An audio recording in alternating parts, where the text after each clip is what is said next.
81. You stupid god.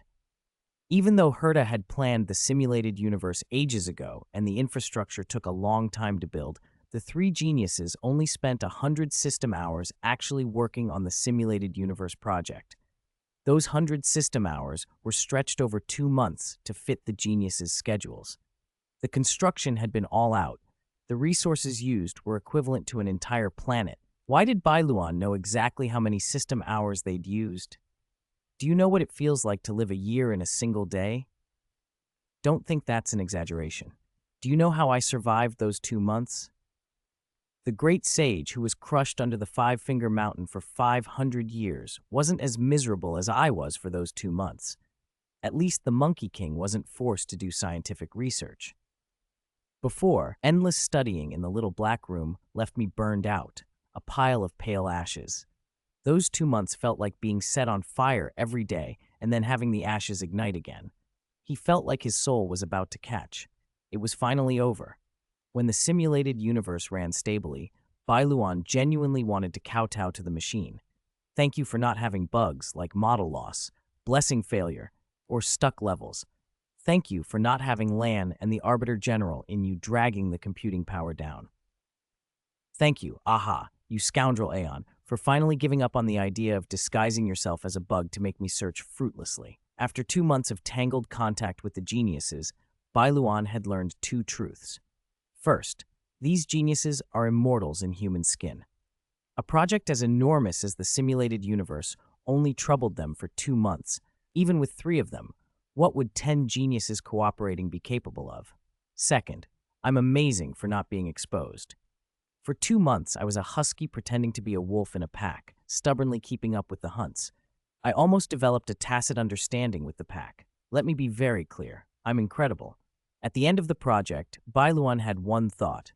Don't call me next time. Seriously, pretend I'm dead. Of course, he only thought that. He couldn't say it aloud. His sunk cost in pretending to be a genius was too high. He was already in too deep. Pretending had become habitual. If it weren't for real geniuses solving problems in 1 minute that had stumped him for 3 hours, he might have started believing his own act. How paradoxical. If anyone asked whether he was a genius now, he'd probably freeze. Is this what they call genius fever? Maybe he should poke himself with an extraction gun later. Bai Luan was amusing himself with these thoughts when the three geniuses' voices pulled him back to reality. As a celebration for getting the simulated universe running, everyone decided to enter at once and converse with an Aeon.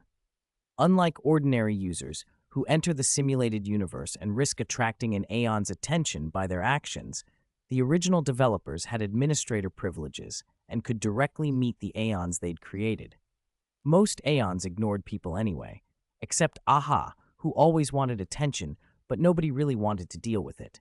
Steven was predictably absent. He'd done his part remotely. Thank goodness he hadn't come, otherwise Bai Luan's 2-month dungeon would have been even worse.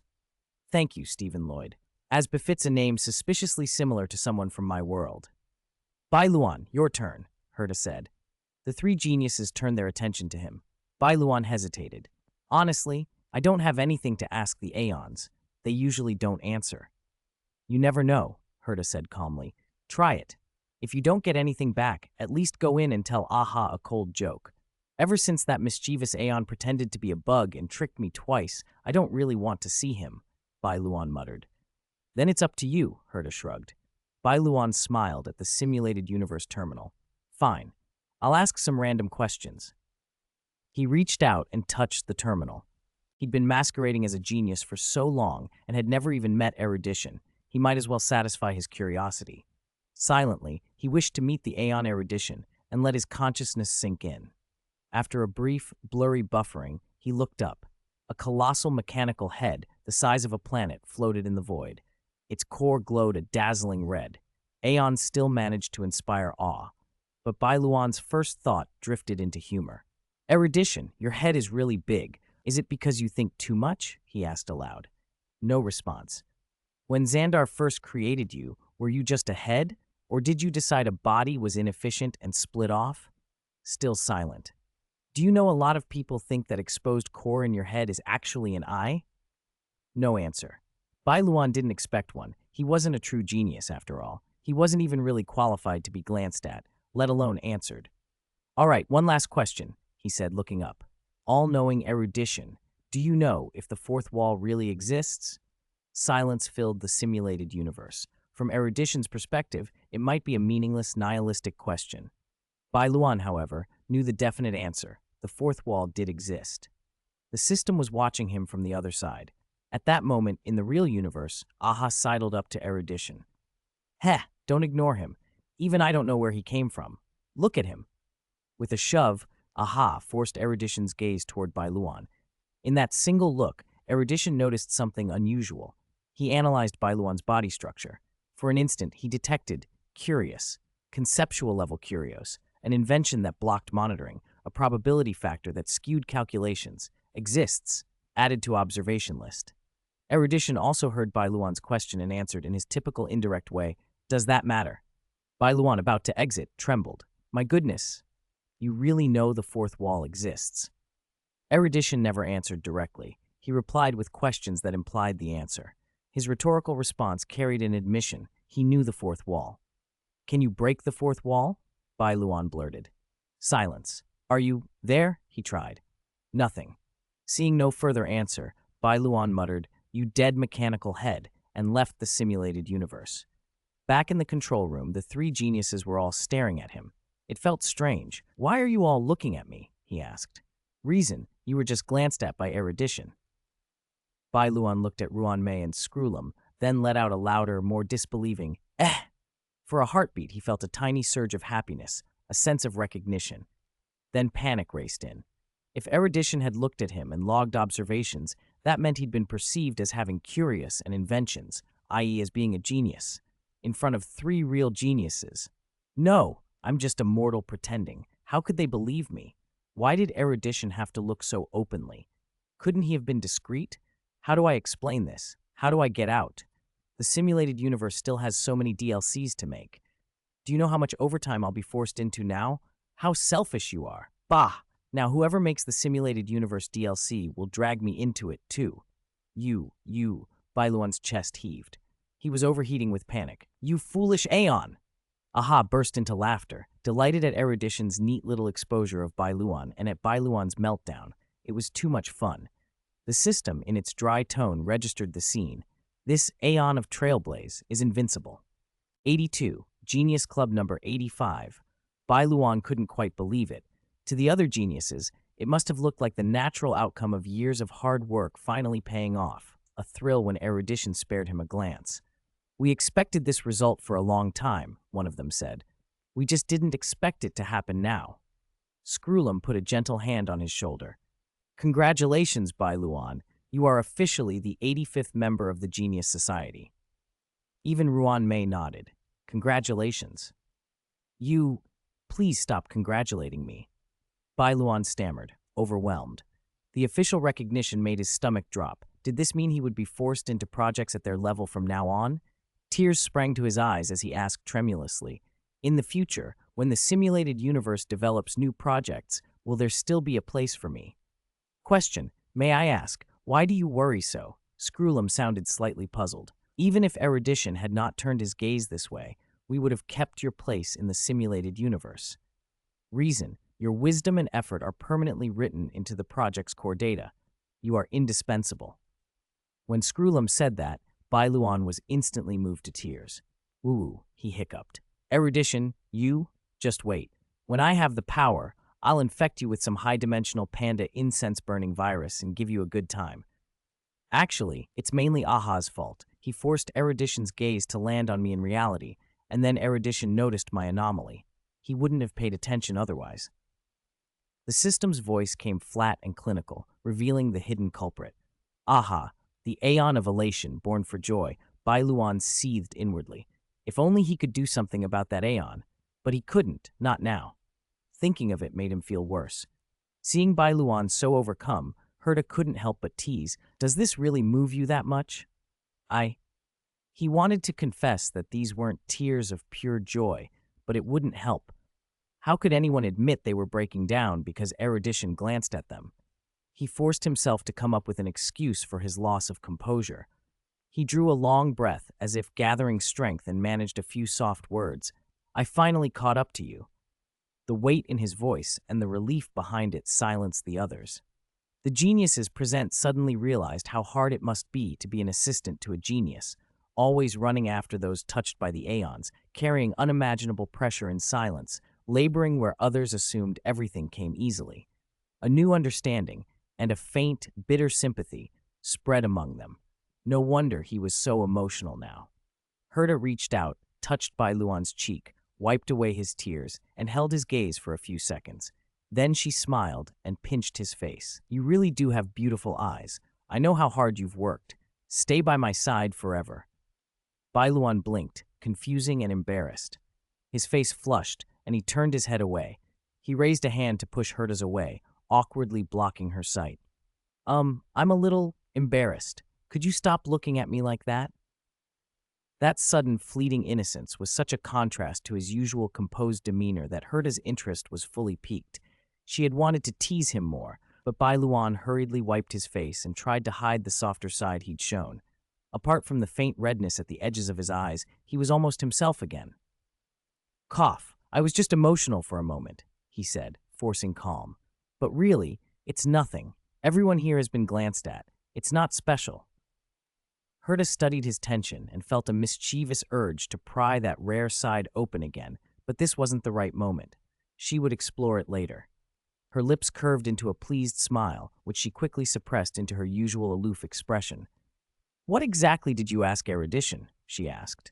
I asked him whether the fourth wall really exists. Herta's face fell. That's it. How could such a nihilistic question attract his attention? Of course, such a question shouldn't have made erudition look over. There had to be another reason, and Bai Luan was certain it was Aha's interference. But nobody would believe the details. How could he explain it? He could only grumble inwardly about that meddling aeon. It might also be coincidence, he said aloud. Maybe the simulated universe's emergence drew his attention, and he just happened to look at me and answer. Screwlum snorted. He must have a burnt-out neuron somewhere. Ruan Mei leaned in. What did erudition say? He said, does that matter? Herta scoffed. That's so him, either pretending not to hear or beating around the bush. Then she turned to Bai Luan. So what's your analysis of his answer? Miss Herta, why don't you give it a try? Bai Luan deflected. No, I want to hear yours today. Aren't you willing? Bai Luan shook his head. No, it's not that. Then with no hesitation, he gave his answer. I think it doesn't matter. Screwlum raised an eyebrow. Question. If an answer affects our fundamental understanding of the world we live in, how can it be considered unimportant? Bai Luan smiled and explained, calm and deliberate. Perhaps the fourth wall exists. Maybe beyond it, some other life forms observe us through different mediums. To them, we could be a piece of text, a video, game data, a product they create casually. So then, like Screwlum said, the answer is about whether we are real, Herta said. No. Bai Luan shook his head. The answer itself isn't what matters. What matters is how the one being asked chooses to view it. He took a breath and continued. To beings beyond the wall, we might be data, but the emotions they derive from the stories we form are real to them. And to us inside the wall, whether those others insist we are mere fiction or accept us as real, we still exist here. He looked at Herta and smiled. So even if someone claims our world is a staged fiction, what of it? Right now, for me, you standing before me are incredibly real. Herta couldn't suppress a small, fond laugh. Hands on her hips, she looked at him with playful mockery. Why is my assistant getting so mushy today? Normally, Bai Luan would parry such teasing with ease. Today was different. When his eyes met Herta's, he faltered, stammered, and finally just scratched his cheek, unable to defend himself, only managing an embarrassed, sheepish grin. Hey, man, I'm damn handsome. After Bai Luan left Herta's office, an invitation from the Genius Society appeared out of thin air and floated in front of him. He wasn't especially thrilled by the new title. After all, he had his own plans for the simulated universe, but he opened the envelope anyway. He knew if he ignored it, it would keep popping up. He glanced at the card. Congratulations. Then, casually, he balled it up and fixed his gaze on a nearby trash can in Herta space station. His eyes sharpened as he calculated the arc, checked the distance, and executed a perfect fadeaway jump shot. The invitation, one of only 85 ever sent since erudition ascended to an aeon spanning countless amber eras, crumpled into a ball, described a flawless parabola, and landed exactly in the trash can. "Oh, yeah!" he murmured, grinning. The system's voice crackled with a strained chuckle. You just made Aha laugh out loud.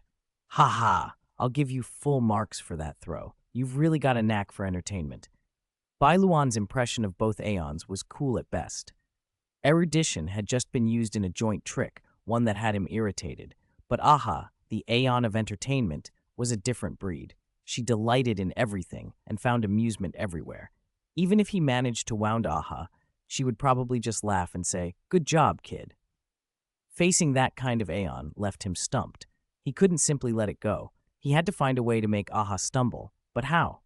Then he thought, Aha loved to be amused. If his death were boring, she wouldn't care. If he made things entertainingly disastrous, she might pop up to save him just for the show. No, he wasn't going to court death on purpose. The better bet was an unexpected crisis. Black Swan making a move, perhaps. That would force her hand. He sighed inwardly. Though she'd tricked him, Aha had inadvertently become a kind of super insurance. Having a member of the Genius Society invested in your drama wasn't the worst thing. If Aha wanted to watch his antics, fine. She could be his trump card forever. For now, he accepted that consolation. The simulated universe had just been completed, and all the genius's attention was glued to it. Bai Luan excused himself on the grounds of needing to calm down. For Heita, Screwlam, and Ruan Mei, the simulated universe was still fresh and exciting. For Bai Luan, he was almost sick of it. He knew it inside and out. When the simulation was built, he had been the utility part, shuffled from module to module, helping where needed. The three geniuses each ran their own divisions, and he helped them all. He had taken modules apart in the little black room, so often he could probably reproduce the whole thing on his own, given time and resources. He wasn't a genius in the creative sense. He was a master replicator. Maybe someday, on a whim, he'd build a mini simulated universe, drop a copy of erudition inside, practice data manipulation on her until she was corrupted, then have Aha ambush and infect the real erudition. It would be entertaining if he could get a supercomputer and if Kakamu didn't lock him down first. Or, he thought with a smirk, he could just hand the virus to Aha and let her do the dirty work. Poisoning the aeon of erudition. Now that would be a show. Lost in such schemes, he heard an excited voice nearby. "Wow, Wubbaboo is so cute." The voice sounded familiar. Curious, Bai Luan followed the sound and saw a girl dressed like a reporter, eyes shining as she looked at the Wubbaboo. A hovering camera floated beside her, its lens trained on the creature. A smiling staff member was introducing the Wubbaboo's habits. Bai Luan recognized the staff, Rongkang Zhang. He remembered Rongkang Zhang from a previous timeline where the man had died at the hands of the Antimatter Legion. Thanks to Bai Luan's interventions and a host of oddities, that fate had been avoided. Rongkang Zhang's mental state was better now than it had been in the original plot. The Wubbaboo was a sign of that. It should have been contained, but now it could be taken out for walks under careful conditions. When Bai Luan saw the girl's face, he smiled. He recognized her. He walked over. Rongkang Zhang, explaining the Wubbaboo's habits to Lin Lin, greeted him cheerfully. "Good day, Station Master." "Good morning," Bai Luan replied lightly. "Station Master?" Lin Lin was surprised and hastily smoothed her appearance as she turned. When she saw him, a delighted expression lit her face.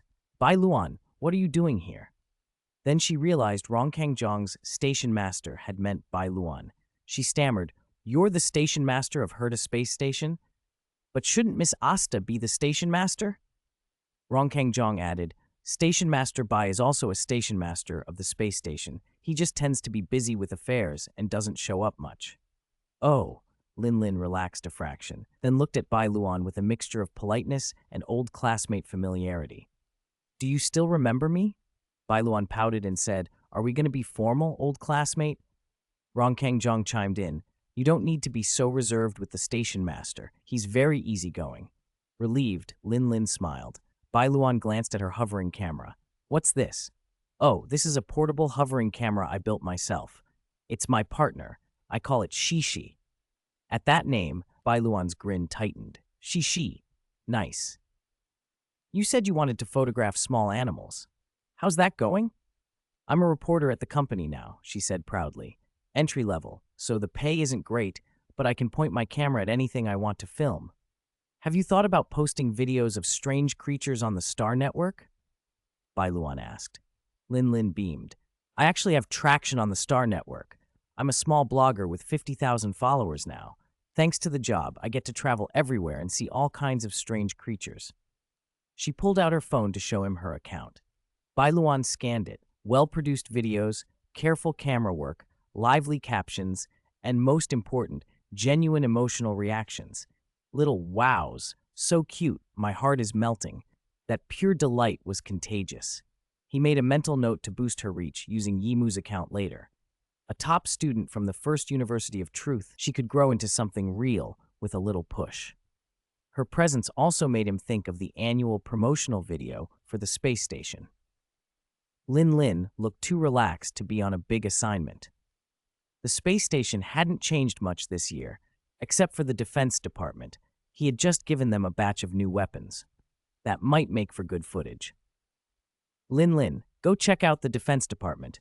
You should be able to get a lot of usable footage there, he suggested. Really? Her eyes lit up like a cat catching the scent of fish. Then I'll go right away. Thank you, Bai Luan. She had almost vanished when she suddenly stopped, turned back, and bowed deeply with sincere gratitude. Only then did she hurry off toward the Defense Department. Bai Luan watched her go, the image overlapping the memory of her earlier departures.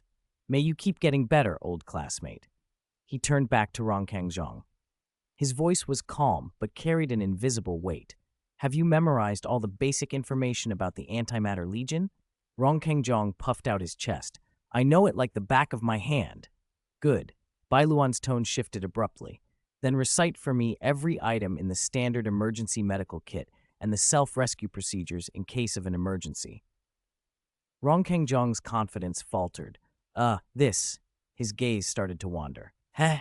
Well, I don't quite remember everything. Go back and memorize it immediately, Bai Luan said, his voice unequivocal and unexpectedly stern. I'll do a spot check next week. If you can't recite it, your quarterly evaluation score will be docked. Huh? Why, Station Master? Rongkangzhong was bewildered. He couldn't understand why the normally easygoing Station Master had suddenly become so serious about what seemed like a minor matter. Are you going or not? Understood, Station Master. Rongkangzhong left feeling like he'd been set up by fate. It was unlikely the Antimatter Legion would attack the station and leave them needing a survival kit, right?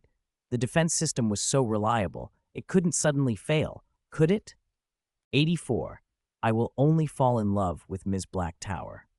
Although the Simulated Universe project was a major undertaking, the geniuses didn't stay obsessed with it. After a few days of intense research, they went back to their own work. They would only drop by occasionally to push the project forward. Bai Luan was thrilled. Oh yes, this simulated universe ought to be studied thoroughly and advanced slowly. Everyone, please don't design DLC for the simulated universe. If you must, wait until I have a reason to be gone.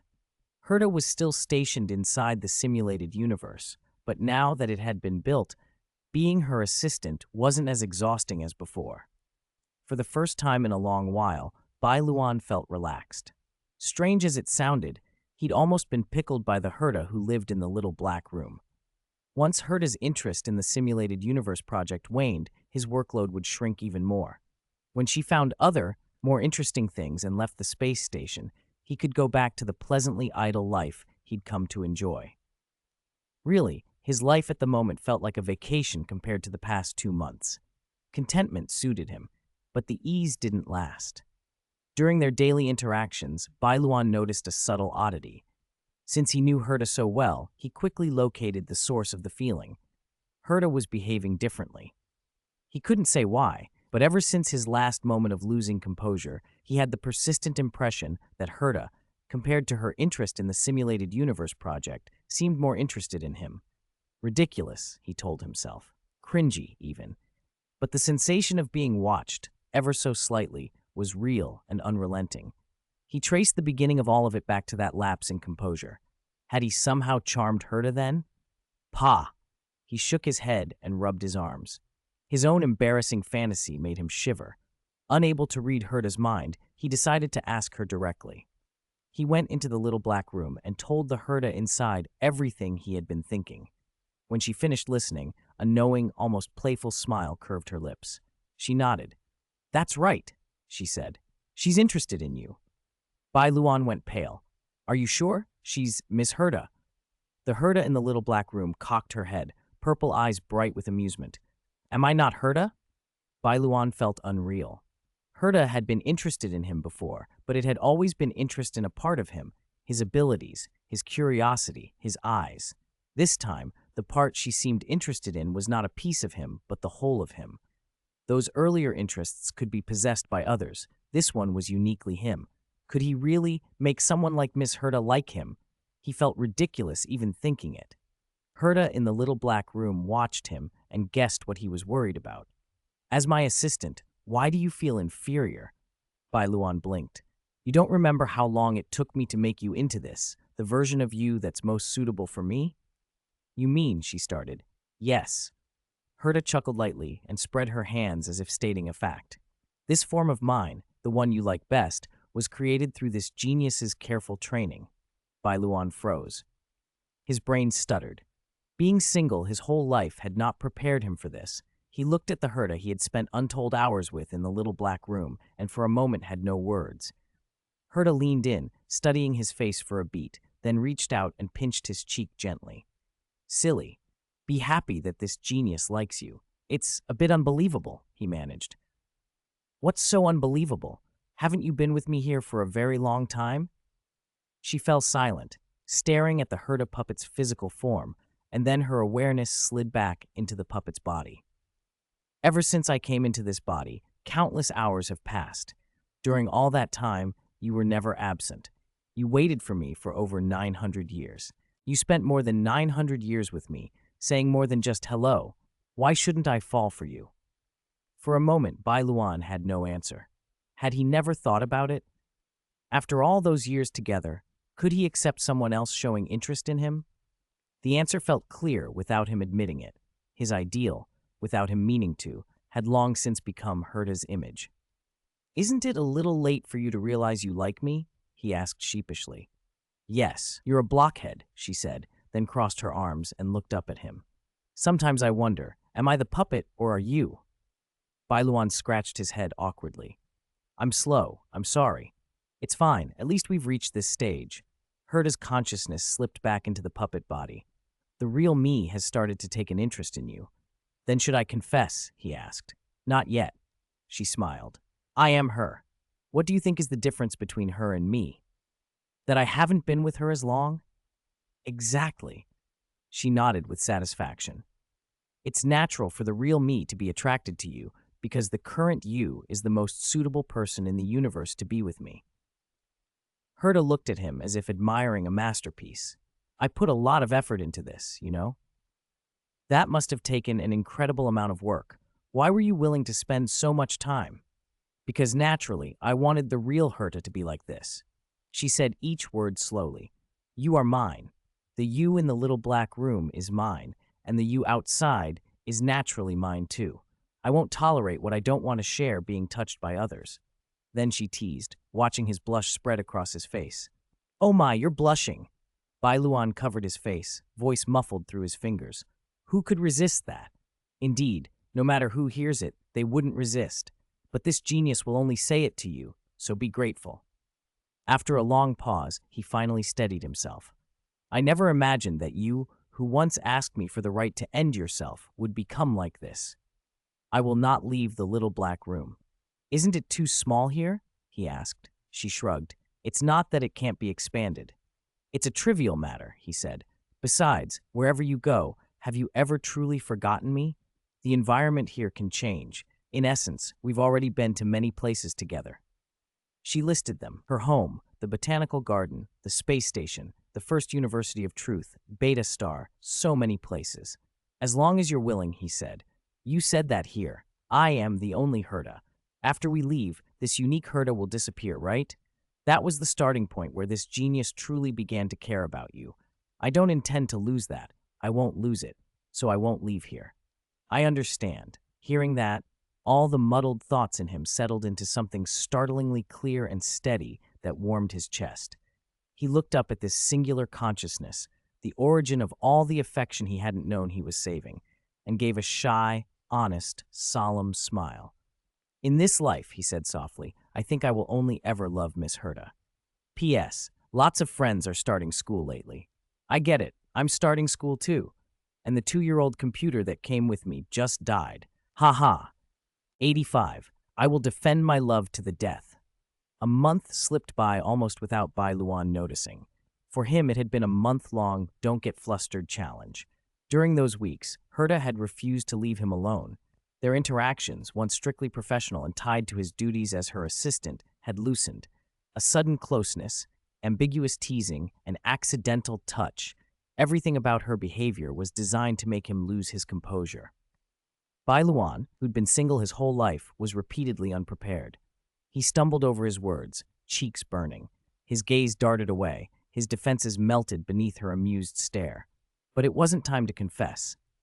Heita's interest in him now was still at the stage of novelty. She found his odd mannerisms entertaining. It was the first step toward liking someone, not the summit. It was a crush, not true love. Heita was one of the 80 or so geniuses in the universe. Logically, to capture someone like her, you'd need comparable genius. The Heita from the little black room should have been the same, yet Bai Luan had spent so much time with her that things had blurred. He had been influenced by the little black room Heita, but she had also been influenced by him. The Heita who lived in that simulated space couldn't bear to see him with any other woman. If it happened, she would lose her composure on the spot. After confronting his own feelings, Bai Luan admitted to himself that his affection for Heita was real. What he needed now was simple: stay by her side and let the feeling grow slowly from crush to something deeper. Meanwhile, the Heita in the real world was still in the phase of finding it endlessly funny to tease him. At first, his weaknesses were easy targets, but over the month he developed a kind of Heita resistance. He no longer flustered as quickly. Heita noticed, and, instead of dialing it back, she treated it like a challenge and stepped up her game. It felt like fighting a boss. The harder the fight, the sweeter the victory. Except the odd thing was that the boss, Heita, seemed to be trying equally hard to beat him. Bai Luan had even asked the Heita in the little black room if the script was reversed. She simply replied, "No, this is exactly how it should be. This is how the real-world me should slowly discover the perfect qualities of the perfect partner I created." It was absurd. The real Heita was being set up by the Heita in the little black room, by herself. What could he do? He liked her. He was entirely at her mercy. Bai Luan could only laugh helplessly and summarize his situation in one line. Poor Bai Luan was being played by Miss Heita. So he decided to do the sensible thing: stay near her, be patient, and wait for the real-world Heita to arrive at the same conclusions her simulated self already had. As for what would change after they officially became a pair, well, he told himself not to worry about that yet. That day, Heita was preparing to leave the space station. After a month of research, she'd explored most of what the simulated universe had to offer. Any major breakthroughs would probably have to wait until the arrival of a Stellaron. Her immediate reason for leaving, though, was more mundane. She'd seen a newspaper report about Ruan Mei's failed life research experiment and decided to bake a congratulatory cake for Ruan Mei's effort. Heita naturally dragged Bai Luan into the kitchen. She gave him few meaningful tasks, and the result was repeated small explosions in her home kitchen. Bai Luan, clad in a mech suit for safety, watched the chaos unfold. He tried to salvage things, but explosions happened faster than he could react. Eventually, he gave up on trying to prevent disaster. Let it blow up. He'll clean it later. Heita departed with a not very appealing cake, and Bai Luan was left to pick up the pieces. Cleaning the kitchen fell under the job description of an assistant anyway. After a little restorative work, Bai Luan officially entered his planned slack-off period. No simulated universe research, no assistant duties, just deciding whether to rest or to do whatever he wanted. After a moment's thought, he decided to go out and play with the anywhere door again. Before he left, however, he had to prepare. Both he and Heita would be absent from the space station for a while. Even though he'd strengthened the station's defenses, the Antimatter Legion was unpredictable. In Elio's script, the timing of the Stellaron's creation often hinged on an absence like this, when both the station master and Heita were away. If he wanted to give the Stellaron hunters a chance to act, he needed to be out of the way. First, he put safeguards in place. He found the Inspiration Shroom and upgraded its protective shield device, ensuring it would remain absolutely safe. Then he located Asta to entrust her with his first oddity. "I'm going out for a while," he told her, handing over a beautifully folded paper airplane. "You take this. If Heita space station gets into trouble, just silently think, 'I want to compete with Chizuru,' and throw the paper airplane." Bai Luan glanced at Chizuru beside him. He'd brought Chizuru on this trip partly to protect it from the Antimatter Legion and partly to keep it close so the paper airplane's oddity could be triggered when needed. To Asta, the plane looked like nothing more than a nicely folded toy. "This paper airplane, is it an oddity you made, Station Master?" "Yes, it's the first oddity I've ever made." At that, Asta's brows drew together in mock reproach. "Station Master, that doesn't seem right. Shouldn't you give a commemorative item like that to Miss Heita?" Bai Luan scratched the bridge of his nose, a little flustered. "Don't worry about my business with her." Asta's expression brightened instantly, as if she'd been handed excellent gossip. "So there's something going on. Station Master, tell me, how far have you and Miss Heita gotten?" Bai Luan shook his head. "It's not convenient to say." "You don't have to tell me. Miss Heita just left and you're leaving right after. You're both on the station because the other is there." He couldn't deny it. "Yes. So when I'm gone, I'll entrust you with protecting the space station." The moment he said it, Asta's face changed. Her teasing smile vanished and was replaced by a solemn, almost reverent look of duty, as if protecting the station were a sacred task entrusted to her to ensure the smooth maturation of the love he'd so clumsily admitted. "Leave it to me, Station Master." Behind him, the Anywhere door appeared as silently as always. Bai Luan waved at Asta, then opened the door and stepped inside. The door vanished. Asta looked down at the paper airplane in her hand and felt oddly reassured. If the station master said it could contact him, then it could. The oddities he made were indeed remarkable. 86. "Do you have any way save us?" Bai Luan arrived on a world of sand, an endless desert stretching to the horizon. Heat radiated up in waves. He silently engaged his mecha's temperature control and glanced at Chizuru to make sure she was all right. She looked perfectly fine, as if the heat didn't touch her. That put him at ease. He pulled out his phone to search for the star network. No signal. Again, 2 planets in a row without internet. Was he that unlucky? He muttered under his breath and crouched, pressing one hand to the hot ground. He'd learned his lesson about wandering blind. This time, he would be smarter. From his palm, invisible detection waves rippled into the soil and across the surface, scanning the planet at high speed. It looked bleak at first. Sand, sand, and more sand. Then the sensors pinged, a pocket of civilization. Even here, life had found a way. He'd underestimated it. Bai Luan stood, disengaged the mecha, tucked Chizuru away in his pocket, then rearmored. He raised the mecha high above the planet, then dove straight toward the detected settlement. The mecha tore through the sky, slicing the atmosphere. Friction flared into brilliant fire, the machine streaking like a meteor with a long, luminous tail. A thunderous sonic boom slammed the earth below. The sudden celestial spectacle drew every eye in the settlement. People watched in horror as the blazing meteor seemed destined for the oasis they depended on. Then, just above the city, the mecha halted. The flames died away, revealing a sleek machine of cool metal and smooth lines. It hovered there, sunlight catching its surface like a god suspended above the mortal world. From above, Bai Luan studied the settlement. Most dwellings were low, boxy, with tiny windows. Many were half buried, using the Earth's stable temperature to buffer the brutal day-night swings. The houses clustered tightly together along narrow, maze-like streets, built to share shade and reduce exposure to wind and sand. People's skins were sun-darkened, their clothing light, mostly white. There were no street stalls or vendors. The crowds moved, but hardly spoke, faces blank, dulled, as if by resignation.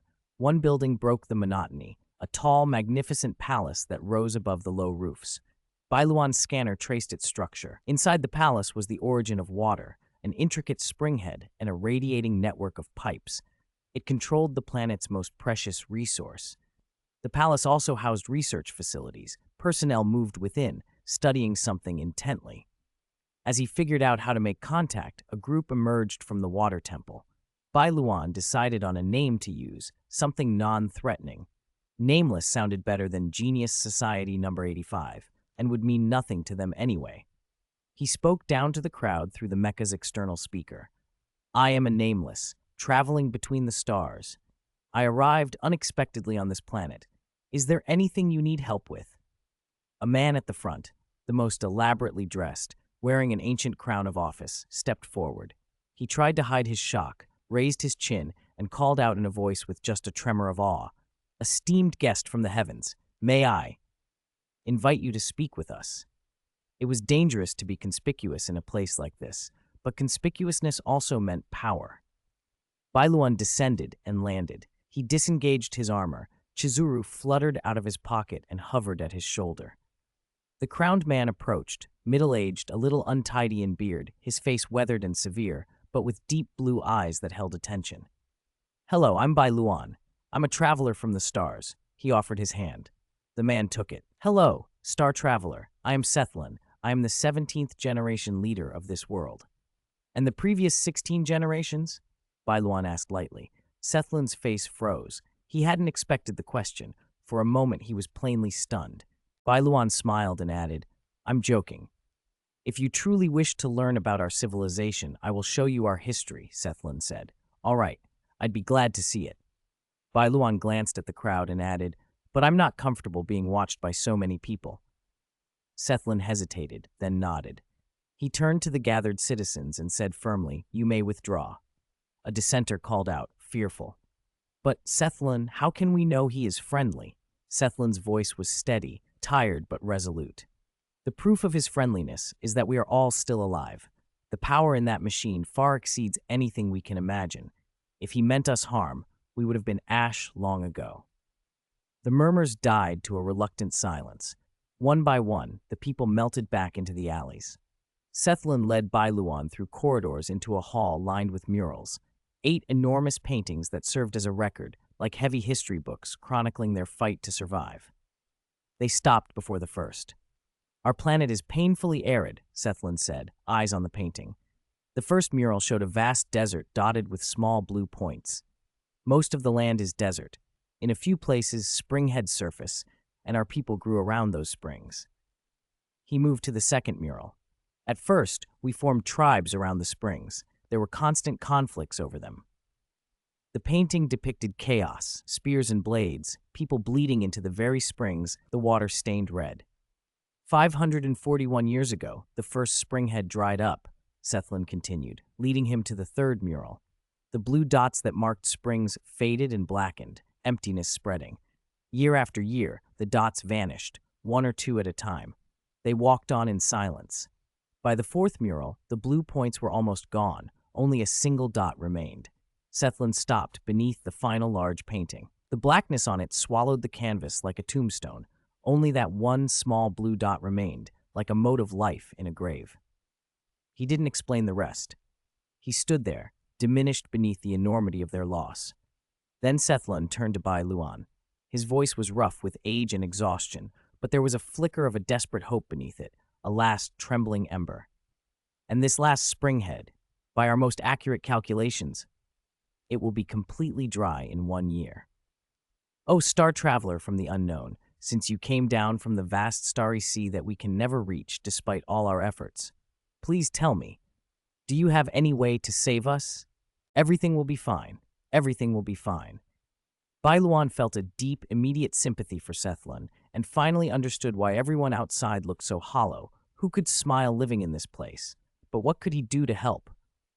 The planet's crisis was real and brutal, a resource collapse.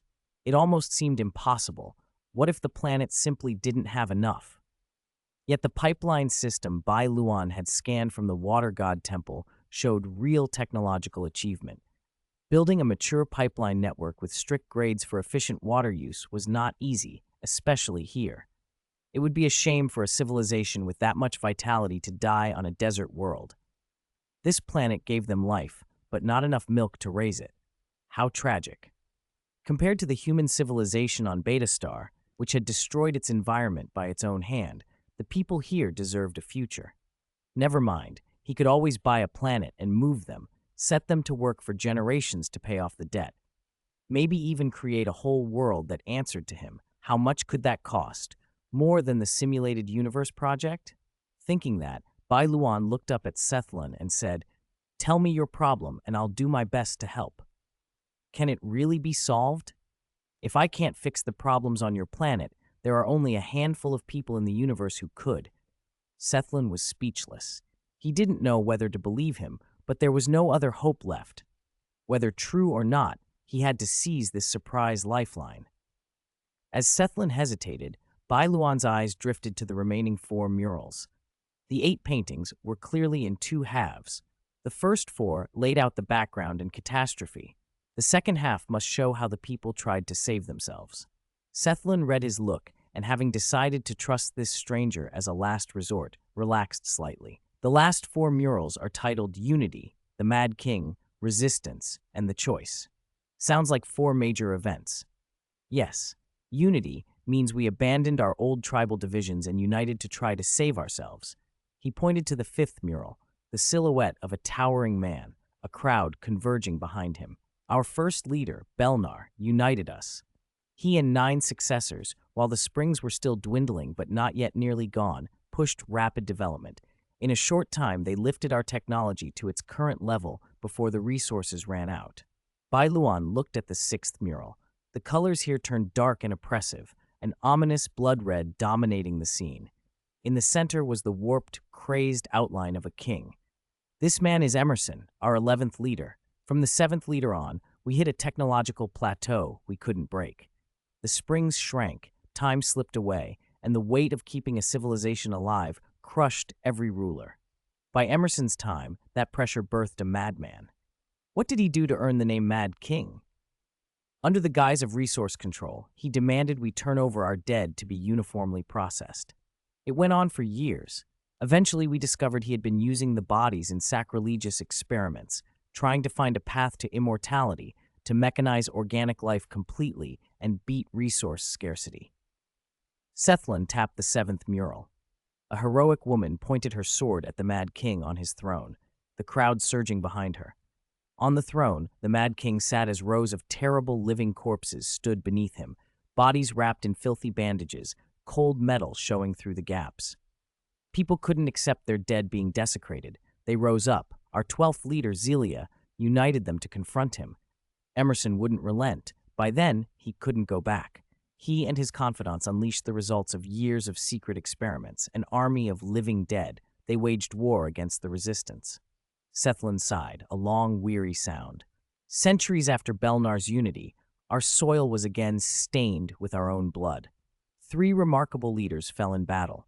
Finally, our 15th leader, my father, defeated the Mad King. He looked at Bai Luan with a turmoil of emotions. Do you know what twisted thing my father saw when he finally stood before Emerson? His voice broke with sorrow. It wasn't human anymore. Flesh and machine had been forced together grotesquely. Emerson, his first experiment, was himself. My father said, before he cut off that mad head, Emerson's eyes held no hatred, no fear, only an empty stare. In his last breath, he asked. Sethlin's voice choked as if he were reliving it. Do we have any other way? Do you know? Tell me, please. Sethlin remembered his father's expression when he told the story, pity for a companion driven mad. He moved on to the final mural. The last painting is called The Choice.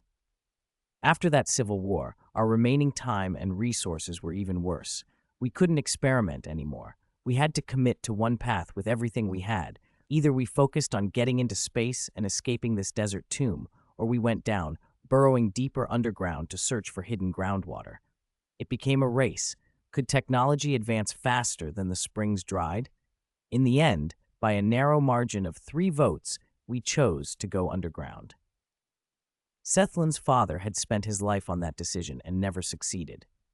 Do you know what underground exploration driver means here? His voice went hollow and numb. It's a death profession. with an 80 to 90% mortality rate. Of 10 men who go down, 1 or 2 might be lucky to return. In my father's generation, people still queued by the hundreds to apply. He pictured the tragedies aloud. Some were trapped forever by broken drills in the cold, dark crust, slowly suffocating. Some learned the remaining fuel wouldn't be enough to bring them back. They shut down every non-essential system and used the last reserves to plunge deeper, ramming into the unknown, sacrificing themselves to map safe corridors for those who followed. We endured such cruelty and made such sacrifices, and what did we get besides more cold rock samples and a growing list of martyrs? His voice cracked. Not a single drop of water. Emerson's last words had become his father's lasting regret. His father died of melancholy, and Sethlin inherited the leadership. Belnar's hope, Emerson's madness, Alia's sacrifice, my father's regret, they all fell on me. He forced a smile that twisted into something uglier than tears. Half a month ago, my only son, the best driver we had, broke all depth records in the most advanced drill and then lost contact. 10 days ago, my most trusted scholars gave me the final report. The springs have at most 1 year left. I know. It's crushing news. But my position doesn't allow me to give up. I must hold on. If I give up... His voice trailed into a whisper, almost inaudible. As a leader, he had long since lost the luxury of surrender. He had to lead his people to survive. But was there a way? Sethlin looked at Bai Luan. Where he had once tried to maintain a ruler's dignity, his blue eyes now held only hollow, numb pain, tears trembling on the edge and desperately restrained. All of this, it's too painful, it's unbearable. Rest, Bai Luan said quietly, reaching out to lay a hand on Sethlin's shoulder, the weight of a civilization pressing down there. Let it go for now. Everything will be all right. The dam broke. Tears fell from Sethlin's face at last. We really just want to live. Chapter 88. Life begins here. Sethlin took a long time to compose himself. It was a little embarrassing, but he had to admit he felt better now. Even if the hope Bai Luan offered was fragile and almost unreal, it was better than nothing. So, what are you going to do? He asked. Bai Luan raised his arm, and the previously invisible mech suit materialized around it. The nanomech surged, generating a force field drill on the arm that began to spin with a low hum. My drill can pierce the heavens, he said simply. The suit was far more advanced than anything their people possessed. If Sethlin had such technology, maybe they could really make a breakthrough. He smiled bitterly and shook his head. Did he have a choice? They'd long since run out of options. Believing was all that remained. Savior, if you plan to explore underground, we might still be able to help, at the very least. Sethlin trailed off, then gave a self-deprecating smile. We know countless dead ends. I understand. Bai Luan nodded. I will remember those sacrifices. I'll bear in mind that I found a way to survive by treading on their sacrifices. Sethlin's eyes flooded with unexpected emotion. Thank you, he said sincerely. Bai Luan smiled without saying more. Sethlin led him out of the mural room and toward the research lab dedicated to geological strata. After the unification, all the tribes pooled their knowledge, Sethlin explained as they walked. We confirmed this entire planet is a desert. Apart from a few springs, there are no other water sources. Bai Luan fell silent for a moment, then asked, Do you know what a sea is? Sethlin stopped and looked at him, curious. What's that? Nothing. Bai Luan watched Sethlin's reaction and a flicker of understanding crossed his face. When this is over, I'll take you to see the sea. Then I'll look forward to it, Sethlin said. They continued down the corridor. You already know our history, Sethlin went on. In the beginning, our technology flourished. We even launched satellites into the sky, reached for the stars. Unfortunately, when the one symbolizing our hope reached the end of its lifespan and fell apart in the atmosphere, we were in the middle of a war with the Mad King. What a pity, Bai Luan murmured. They entered the research lab. Blueprints for drilling rigs covered a table, a geological map of the planet hung on the wall, and a mound of rock samples occupied one corner. We tried many methods, drilling, sonar, but in the end we had to settle on drilling vehicles. Among the samples, one rock drew Bai Luan's attention. It was enormous, but its exterior did not look like ordinary stone. Instead, it resembled a section of a swarm nest that had been buried and fossilized long ago. The swarm, Everyone feared the swarm disaster across the universe. Could the swarm disaster have happened here? That might explain why the surface was so barren, reduced to deserts. But if the swarm had come, the planet should have been consumed even more thoroughly. Why had it been left in this half-eaten state? Bai Luan stared at the fossilized nest, lost in thought. Sethlin noticed his gaze and began to explain. This was discovered in the strata when we first started excavations. Isn't it astonishing? A civilization once existed here, and so far, aside from these fossils, we haven't found any other relics. This discovery gave us great hope, Sethlin said, running a hand along the cold surface of the fossil. Maybe that ancient civilization faced the same predicament as us and found a way out, left the planet. Bai Luan listened, his expression complicated. The traces of a swarm disaster, the very thing that had caused their present plight, had also brought encouragement that survival might be possible. He wished he could consult the star network, but his phone had no signal. Then he remembered that Heita had upgraded his phone so he could reach her anywhere. Heita should be with Ruan Mei, who was an expert on this kind of thing. He could ask her. He messaged Heita. Miss Heita, I need your help. Is this left by the swarm? Image attached. Heita replied almost at once. Heita, you're not asking me. You're going straight for Ruan Mei, aren't you? Are you getting bold enough to use this genius as a messenger? A laugh came through in Heita's voice, and she handed the phone to Ruan Mei. My assistant needs your help. Take a look at this. Ruan Mei glanced at Heita, who was already thinking about what payment she might extract from Bai Luan, then took the phone. One look was enough.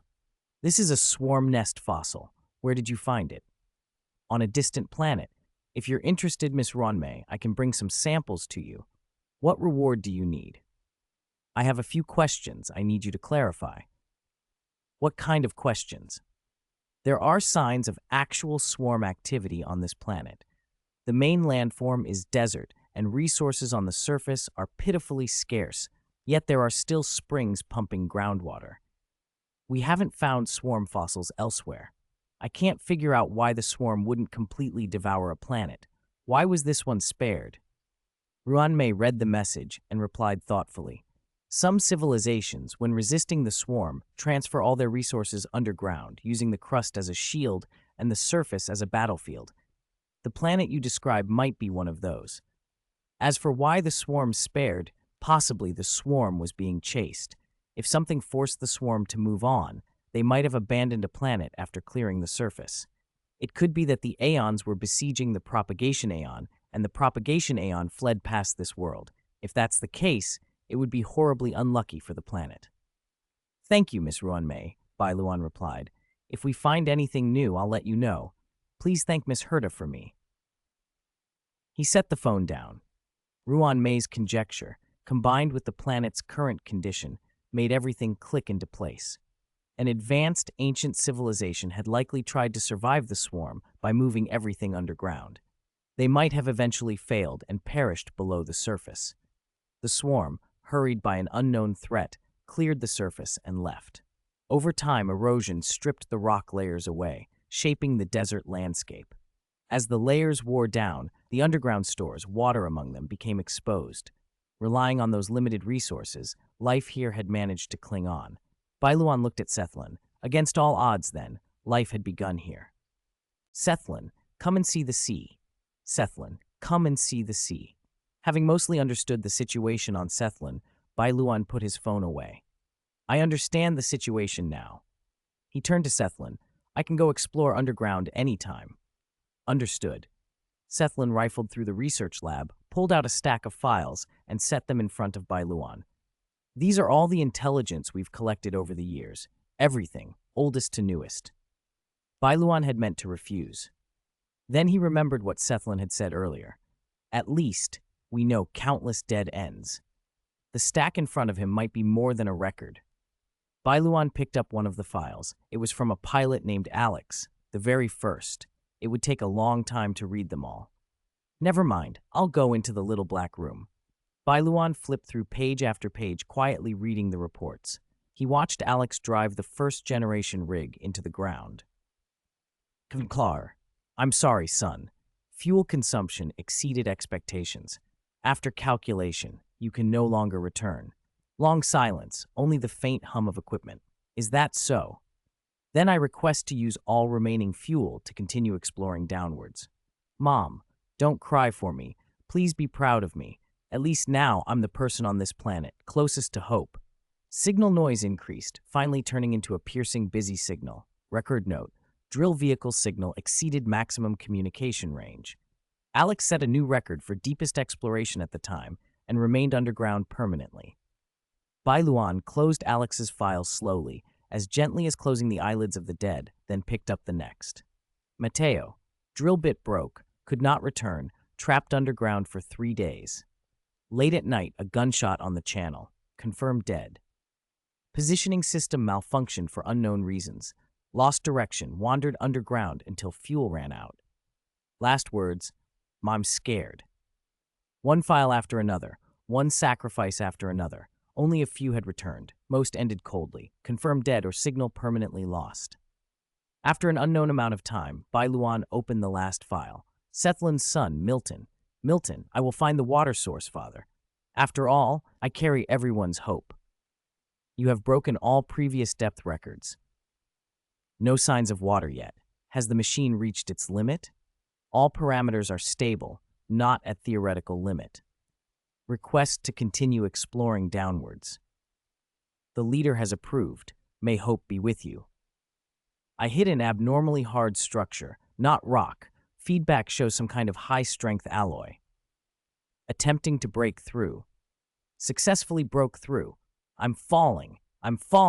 Below here is piercing noise. Signal fluctuated violently, then cut off. Final judgment. Confirmed dead. Bai Luan set Milton's file down. The mountain of files before him almost blurred his vision, each one like a heavy tombstone. Heita stepped to his side. She had noticed he was back the moment he entered the little black room, but seeing his expression as he read, she waited until he was done before she spoke. So, now that you know all of this, she said, her voice unusually clear in the quiet, what are you going to do? There was a time when I couldn't see hope either. Bai Luan looked at Heita, but now, his voice grew stronger, each word a hammer blow. I can become their hope. Heita gave a short laugh. Heh, I knew you'd say that. She nodded once. Go on, genius, do what you want. The next moment, Bai Luan was gone from the little black room. In reality, he had only put down Alex's file and then pretended to be scanning the others as he prepared his rig. I'll read the rest on the way. Let's go. Sethlun watched him. There was something in Bai Luan's eyes that hadn't been there before, an unshakable determination that seemed to say, I will save them. Facing such a look, Sethlun had nothing more to say. He only nodded heavily. Under everyone's watchful gaze, Bai Luan stood before the deep pit, the same pit into which countless rigs had been driven and never returned. He had already linked to their communications channel and was ready. He took a long breath and activated his mecha's full combat mode. Nanobots poured out like a tide, instantly covering him and forming a streamlined, powerful silver-white armor. Thrusters on his back spat ethereal blue plasma, lifting him to hover above the wellhead. Powerful sensors spread outward, dozens of faint blips. All the remains of predecessors were coldly marked on the mecha's internal display. Bai Luan looked up at Sethlun in the control room. Sethlun's face wore a storm of emotions. Worry, dread, expectation, a silent plea. Bai Luan chuckled over the comms. Don't worry, he raised his left arm. The nanobots around him, as if summoned, swarmed and fused there. I told you already. All those sacrifices, those expectations, those stubborn beliefs, they concentrated on his left arm and formed an enormous, impossibly complex, furiously spinning, a supersized force field drill. My drill! He shouted. The roar of the drill drowned everything out. The energy spike made needles on distant instruments swing wildly. It can pierce the heavens! Bai Luan cried as the massive bit spun and his rig plunged into the earth. Then, it tore through rock. So fast! The speed is incredible! The monitor voice blurted, staring at the tiny light plummeting on the screen, unable to comprehend such penetration. Sethlun gripped the control panel so hard his knuckles were white, eyes fixed on the red dot that represented Bai Luan. He watched it, a force against impossibility, racing toward the extreme depth Milton had reached and lost his life for. Go! His cracked lips trembled. Tears slipped down his cheeks. Go! The readout showed Bai Luan's signal meeting the same abnormally strong metal barrier that had broken countless drill bits and killed Milton. Everyone held their breath. The barrier held, then for only 2 or 3 seconds. The signal vanished. He had broken through. Bai Luan pushed through the opening. After he passed, rubble collapsed and sealed the breach behind him. It was pitch black, but his mecha's night vision cut through. Ruan Mei had guessed right. This was an underground storage facility of an ancient civilization. Bai Luan scanned the chamber. The layout showed compartments for liquid resources, mostly depleted. His scanner detected an old drilling vehicle and a body, Milton. He landed and walked over. Milton knelt on the ground, blood soaking his suit, pooling beneath him. He still gripped an iron pickaxe. In front of him was a small shaft, its sides stained with dried blood. He had dug until the end. The scanner showed a pipe leading down from the shaft. A little farther below lay the ancient civilization's underground city, moved beneath the earth to survive the swarm disaster. Bai Luan squatted beside Milton. The young man's face, bearing some resemblance to Sethlun's, was frozen in bitter unwillingness, endless regret, the anguish of an unfinished task. Well done, Milton. The rest, leave it to me. Bai Luan patted the shoulder, then placed the remains back inside the old drilling vehicle. A drill formed on the mecha's arm and drove into the small shaft Milton had dug with his last strength. Sparks flew where metal met metal, lighting the dark chamber and illuminating Milton's face. The layers beneath crumbled one by one. When the last partition broke, the floor beneath Bai Luan gave way and he fell into an even vaster space. He stabilized and hovered. Darkness vanished. A soft, enduring light bathed the scene, coming from countless giant, glowing algae or crystals. Below him stretched an endless, shimmering body of water, clear, alive. Farther out, an unimaginably vast, exquisitely structured city ruin rose, surrounded by water like a sleeping ancient beast. It told the story of a lost civilization's glory and ruin. Bai Luan took a breath, linked to the surface, and streamed the helmet camera feed. At the command center, Sethlun and everyone else stared at the main screen, stunned by a sight beyond imagination. Bottomless clear water, like a miracle deep underground. In the silence, Bai Luan's voice came through the comms, calm, carrying a force that cut straight to the soul. Sethlun, come see the sea. 90, the last survivor. Bai Luan chuckled as cheers and sobs rose over the comm channel. Celebrate for a while. I'll take care of the rest. Contact me if anything unexpected comes up. He cut the feed. After being suppressed for so long, they deserved some time to rejoice, to let themselves feel joy without worrying about anything else. He turned his attention to the ruined city left by the ancient civilization. Terraforming a planet on this scale spoke to a high level of technology. Scans showed breathable oxygen, temperate climate controls, and even aquatic life in the waters. Yet the city, which should have teemed with life, lay unnervingly still. A cold silence clung to every street and plaza. Bai Luan frowned. The inhabitants of that civilization should have returned to the surface after the swarm left. Instead, some facilities still appeared to be running. There was an indescribable eeriness, and also a strange sense of familiarity. Where had he felt this before? He approached slowly and stopped at a cautious distance. Watching the scene unfold, the feeling snapped into clarity. The city was frozen, as if time itself had stopped. It looked exactly like the world he had seen after using the time-stop pocket watch. The swarm were trapped within the city too, paused mid-motion, as if their time had been frozen for decades. How had the ancients managed a time-stop effect? Bai Luan considered it, then detached part of the nanobots clinging to his suit. They reformed into a small hover drone and drifted toward the city. The drone entered the frozen field and fell silent. Bai Luan studied the feed it sent before failing, analyzing the data until a conclusion formed, an invisible stasis field. He was glad he hadn't barged in recklessly, otherwise he'd be stuck in suspended time again and would need Heita to pull him out. Bai Luan reverse-engineered the stasis's principles and synthesized a repulsive counterfield. He overlaid the deduced field on the hovering drone. Its motors hummed to life. Success. The countermeasure worked. Bai Luan wrapped himself in the repulsive field and stepped into the city where the world hung motionless. Everywhere were traces of battle. Shattered armor, scorched structures, and the frozen forms of the swarm. The scans from his mecha showed many of them. Ruan Mei would be fascinated. He pulled out his comm and opened a video link to Heita. Bai Luan, I found something interesting. Miss Ruan Mei might want to see this. A stasis field? You really pick the strangest things to investigate.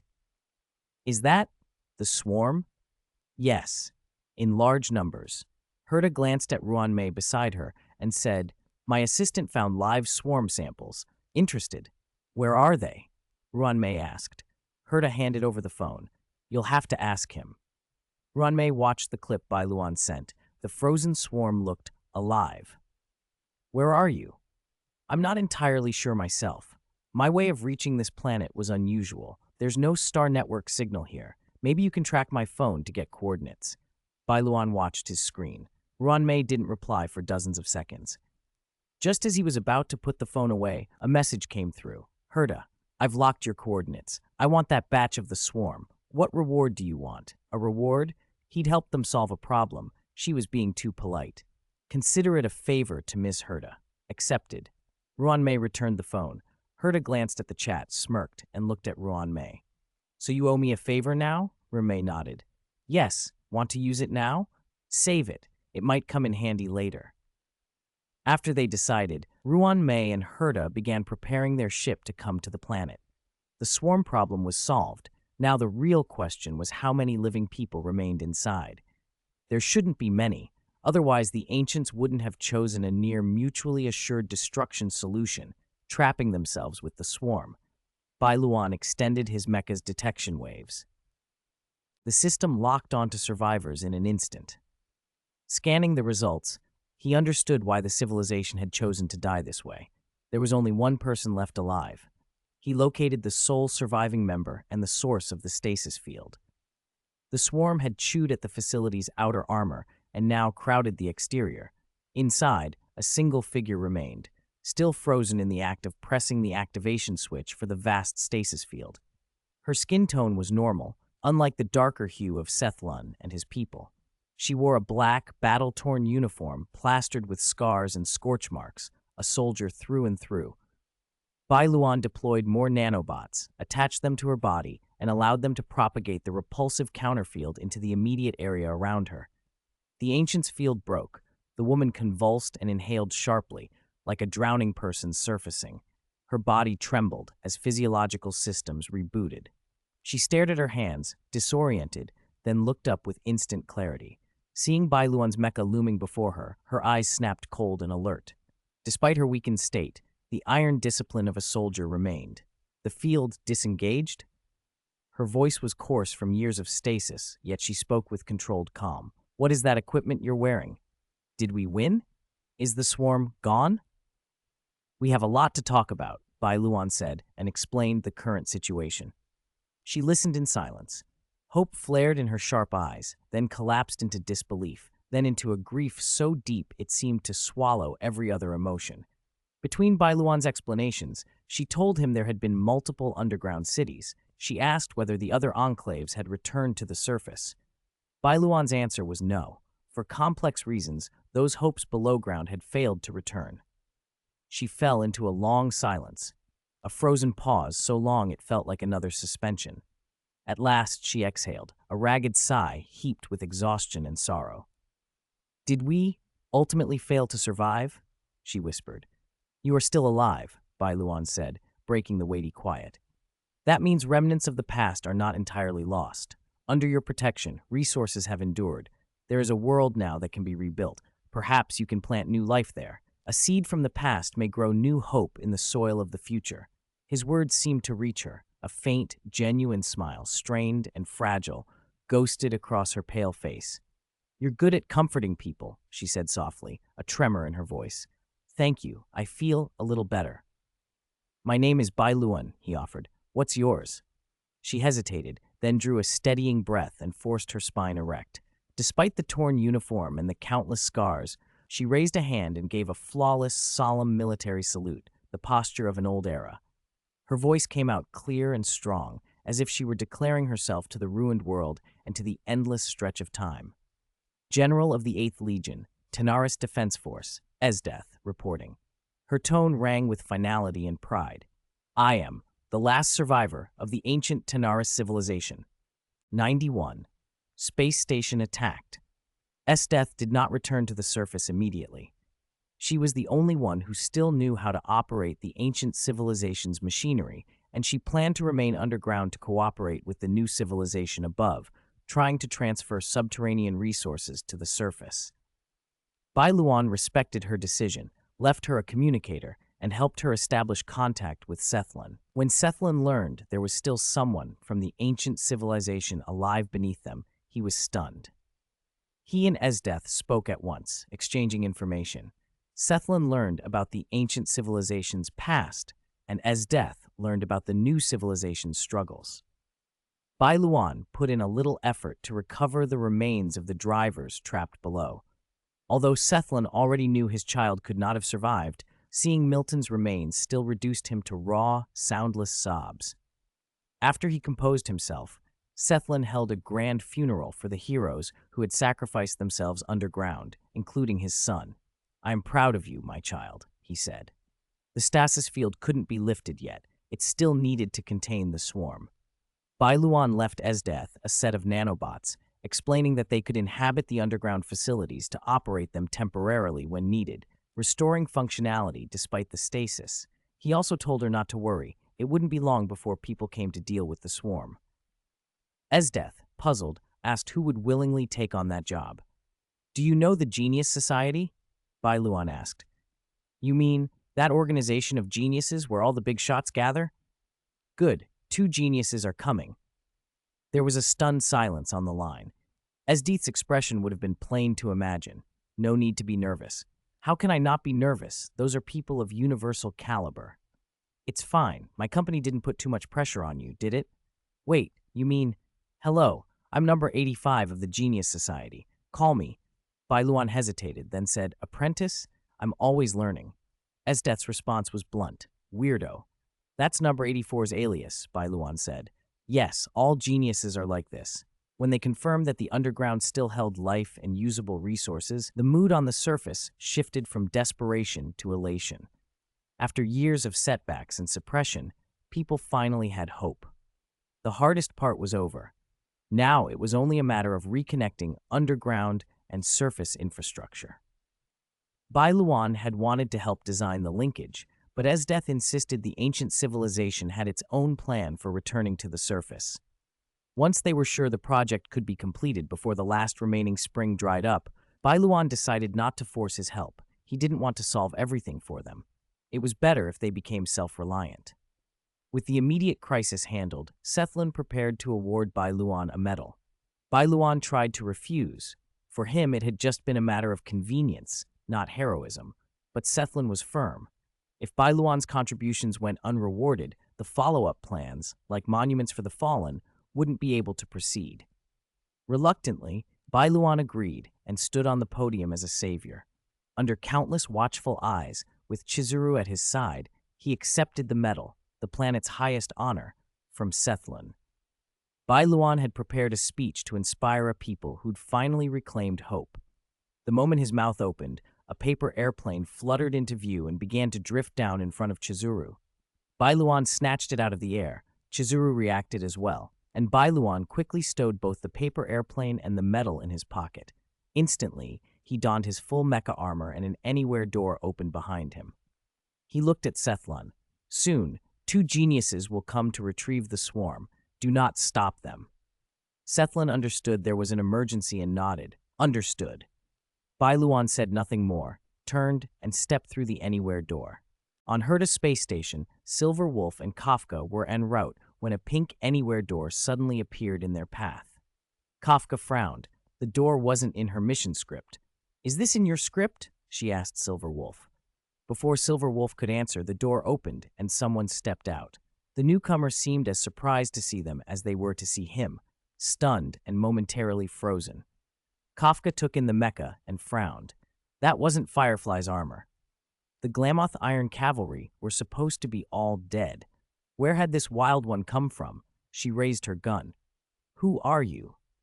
Bai Luan blinked at Kafka and Silver Wolf for a fraction of a second, then snapped into action. What are you two standing around for? Go find the Stellaron. If you don't take the Stellaron, this legion can't leave." He wasted no time on pleasantries and gave them the Stellaron's location and how it was concealed. The sooner they secured it, the sooner the legion could depart.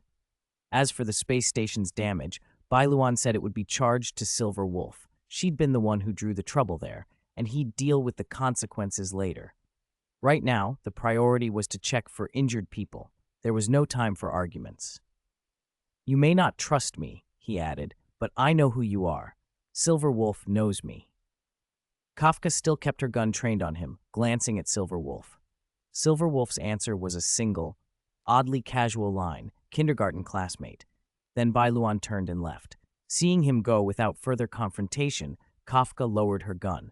"Let's search where he said. He saved us a lot of trouble." "You really know him?" Kafka asked.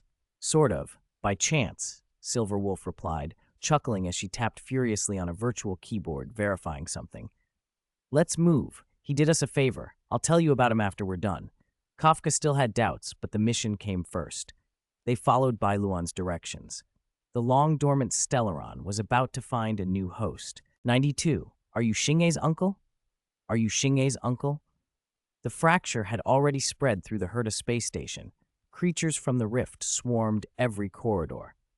Bai Luan activated his mech's sensor sweep and scanned the entire station, but the readings were better than he'd feared.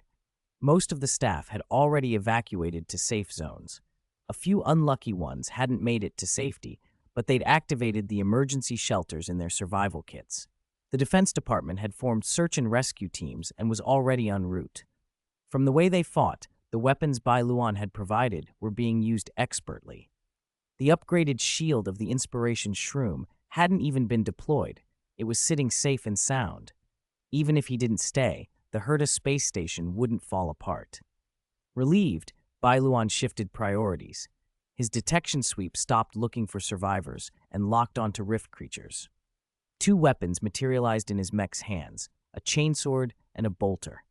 He studied the red hostile markers and smiled, a friendly glint in his voice.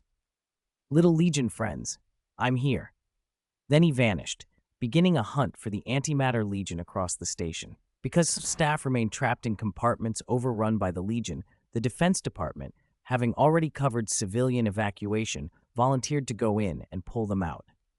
Asta almost vetoed the idea, but when she saw them strapped with the high-tech gear Bai Luan had handed out, eyes fearless, fingers itching to use the guns, she couldn't say no.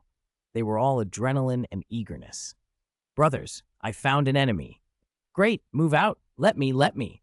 Remembering how well they'd done so far, Asta relented and let them go. Not long after the Defense Department teams left, support from the Astral Express arrived. March 7th, and Dan Heng found an unconscious Stella inside the station and hurried with her toward the elevator into the main control zone. There was nothing useful nearby except a battered baseball bat, which they handed to Stella. She gripped it and, to her surprise, felt an immediate connection, as if something inside her woke and bound itself to the bat. Simply holding it sparked a bolt of recognition. It felt like the perfect weapon. The trio moved cautiously, fighting past Void Ranger monsters toward the elevator. They expected a brutal face-off, but when they burst through the door, they found a silver-white mech tearing into the enemy. Its heavy weapon barked non-stop. Casual in appearance, every shot was precise, shredding ranged eliminators. Several Ravagers roared and charged from all sides, intent on surrounding the mech. Bai Luan had just finished mopping up the long-range threats. Seeing the Ravagers charge, he lunged forward, shoving the bolter straight into a Ravager's maw and pulling the trigger. Boom. Boom. The round detonated through its skull, and the Vanguard collapsed. The others rushed in, blade arms slashing. Bai Luan stepped back to avoid a swipe, then brought the chainsword around, severing one Ravager's arms in a flash. He drove the spinning blade into its chest, shredding the torso, then cut upward to split it cleanly in two. Another Ravager leaped at him from behind, but Bai Luan twisted as if he had eyes in the back of his head, brought the bolter down like a club, and smashed the creature's skull. Stunned, it slumped. Then he emptied the bolter into its head to finish it. The remaining Ravagers fell in short order. Bang, bang, bang. The bolter spat fire while smoke curled from the muzzle. An empty magazine popped free, and as if by magic, a fresh one materialized and slid into place.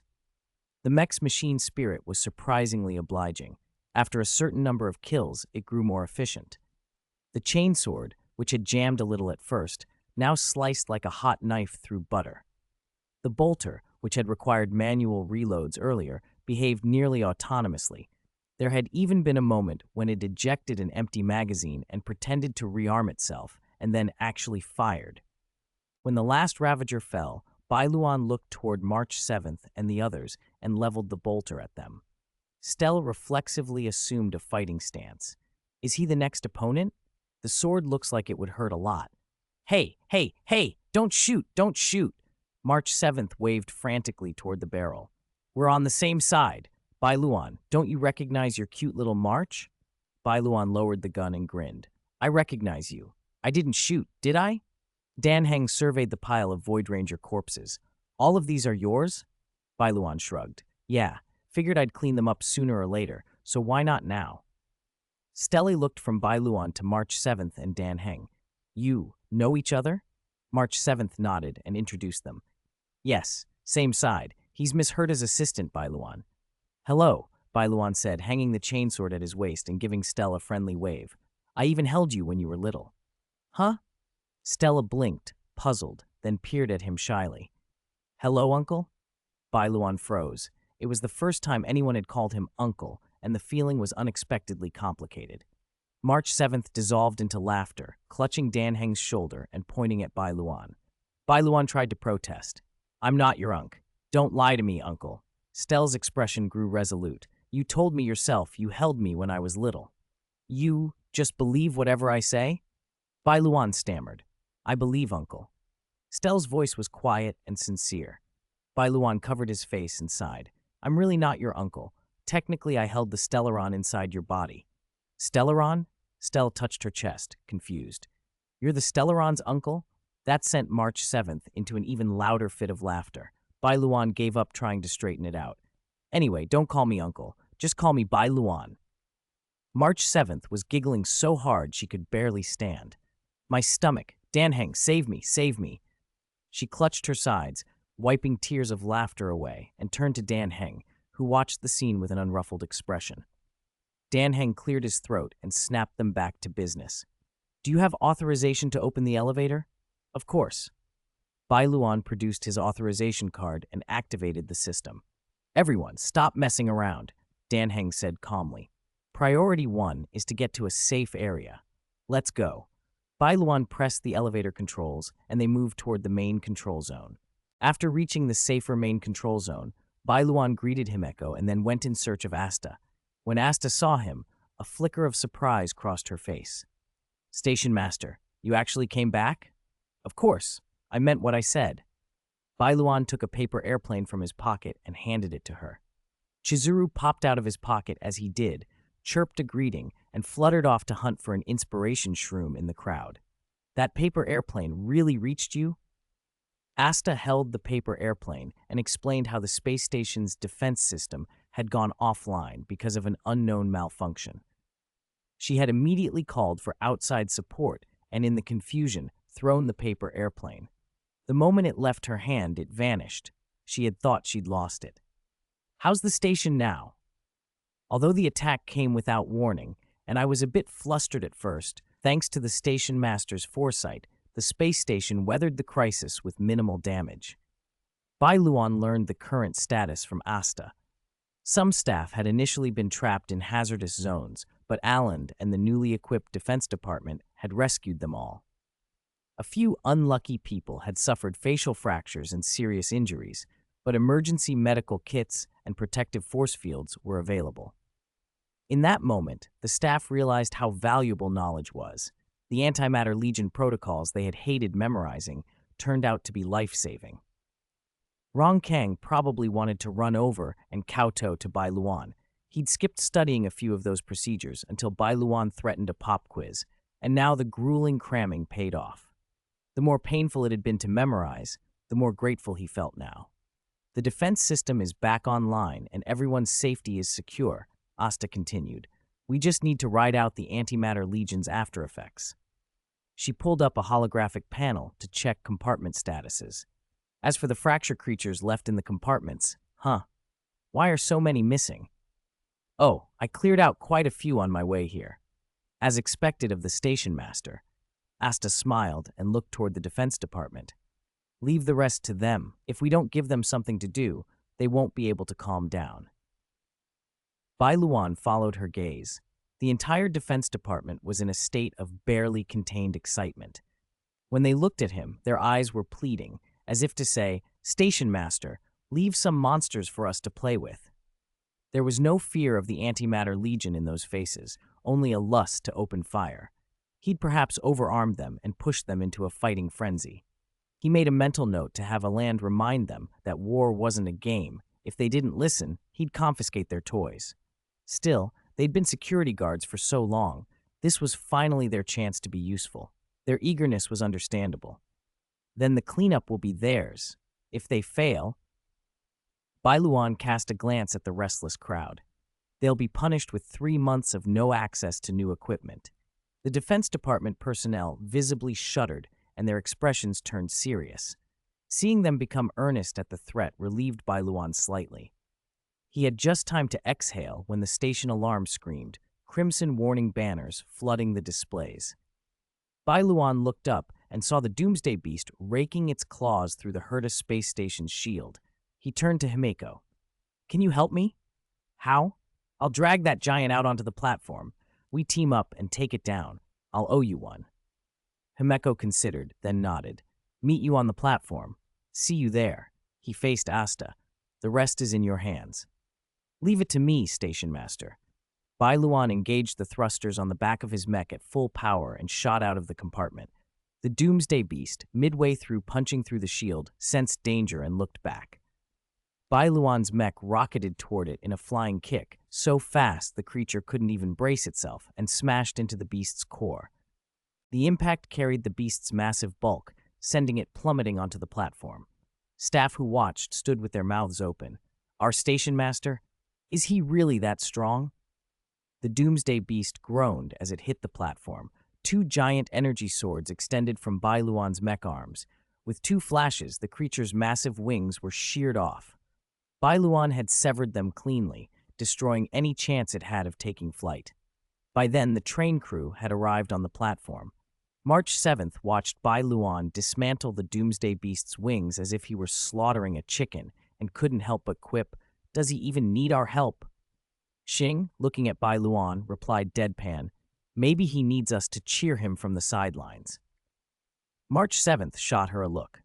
"I didn't know you were part of the atmosphere team."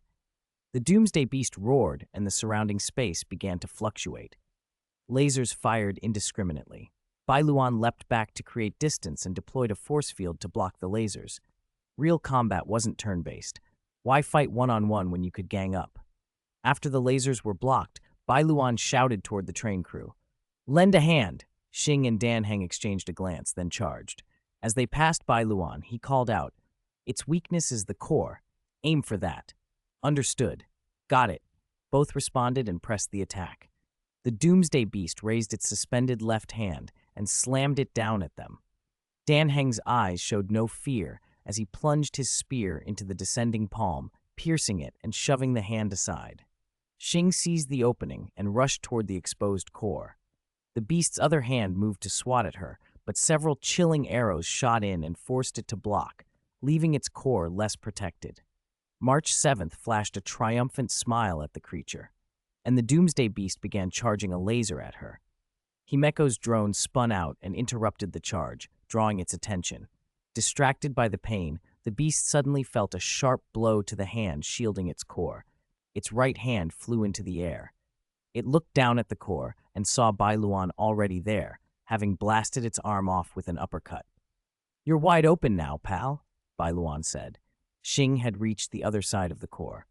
The thrusters on Bai Luan's arm roared as he positioned to the right. Xing raised her baseball bat on the left. They exchanged a knowing smile, one fist, one bat, hitting together. They struck the core at the same time. 2 enormous forces slammed into it.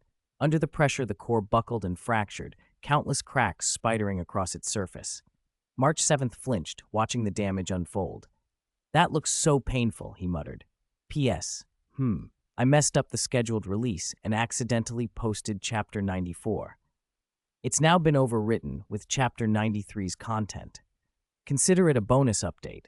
I have to write an extra chapter today, soul leaving body. 94. My Bai Luan personality is solid. The core was on the verge of shattering, and the Doomsday Beast gathered an unprecedented quantum energy beam in its head for a final counterattack. The target was March 7th. Bai Luan intended to send some nanobots up to erect a force field shield in front of March 7th, but the moment the thought formed, Silver Wolf's insignia lit up inside his mecha, and the machine froze in place. "Hello? Can you hear me? Elio told me to stop you right now." Silver Wolf's voice came through his comm. Bai Luan watched as the beam struck Stella, who took the hit, and then was glanced at by Nanook. The Stellaron inside her erupted, its unleashed energy shredding the Doomsday Beast's body. Bai Luan activated his force field and diverted the residual impacts with little effort. He knew the next act of the script. Welt Yang would suppress the Stellaron. Uncle Yang always handled things like that, so he wasn't worried about Stella or March 7th. The unknown bits were what piqued him. While quietly studying Silver Wolf's hack, he kept the conversation casual. "You mean Elio wrote a part for me?" he asked. "Who knows?" Silver Wolf's voice had a static, amused edge. "But your name's in my script. Elio said you're a very interesting variable." "And what does Elio plan to do with me? I can affect the script, you know. That's not my problem." She sounded as if she were discussing a strategy in a game. Whatever needed to happen, it had to follow Elio's script. "By the way, Elio asked me to ask you, ever thought about joining the Stellaron Hunters?" "No." Bai Luan refused flatly. "If I join, you'll hound me to update games until I die." "Boring. What's with this mecha of yours? It looks a lot like one of my friends." "It's inspired by Sam. I know Firefly." A pause on the line. Elio was right. You really are an interesting variable. The playfulness dropped from Silver Wolf's voice. "That's it. My script should be over. See you. Remember to check your account later." "What do you mean?" "Wait." Her voice spiked in pitch. "Bai Luan, you deleted my account data." Before Silver Wolf could finish her shriek, Bai Luan cut the call. He released the hack, and his mecha snapped back to normal. Typical. Someone who could match Skrullum at hacking could be dangerous silent. Note to self, next time ask Skrullum to write a firewall. While Bai Luan and Silver Wolf were talking, Welt Yang had already subdued the Stellaron inside Stella. Uncle Yang had smacked the Stellaron down with his staff until it calmed.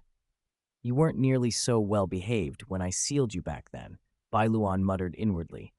"I should have given you a real thrashing when I had the chance." Stella fell into a coma. With the Legion's main threat gone, it was just a cleanup job for the Defense Department. The staff had no casualties, but large sections of the space station were damaged.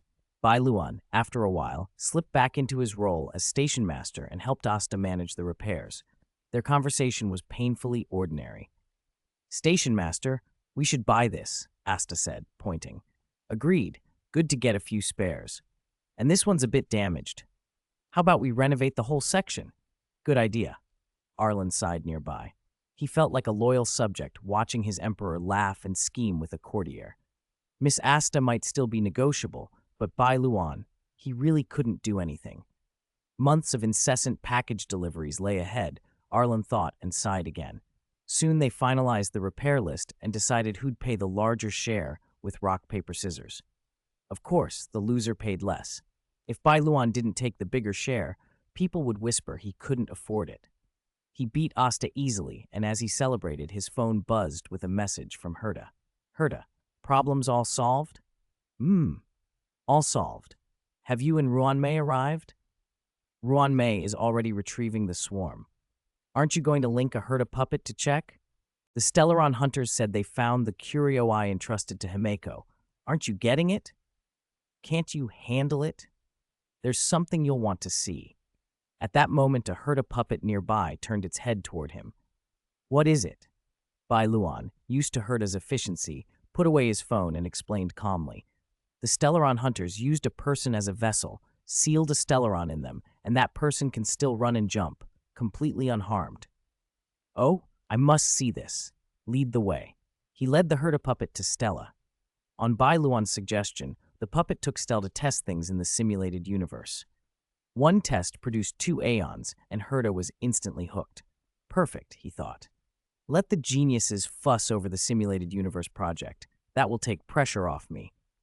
But when Herta told him she intended to modify the simulated universe to better suit Stella, Bai Luan's smile vanished. Damn it, I don't want to work on the simulated universe anymore. How many days have I been on vacation? I can't take this. I need a legitimate reason to leave the Herta space station for a while. Hey, didn't I owe Himeko a favor? There we go.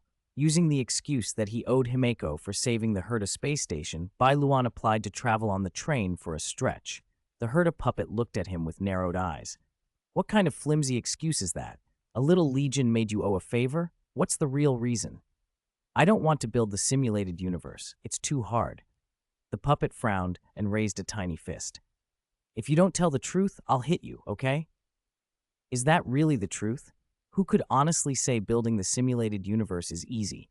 A voice in his head, the system, whispered, Yes, brother, yes. There are even 4 such geniuses. System, shut up, he thought. He sighed and said, I have a hunch their next stop is a planet deeply afflicted by the Stellaron. I want to go and help the people there.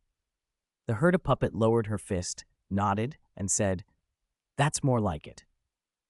Does that convince you more than the last excuse? Isn't that just what you do? Have you changed? Bai Luan opened his mouth but had nothing to object with. He didn't want to be a savior. This whole world pressed people into those roles. But once he'd stepped through the door into Honkai Star Rail, he couldn't pretend not to see suffering. So, apparently, his persona was solid, at least in that regard.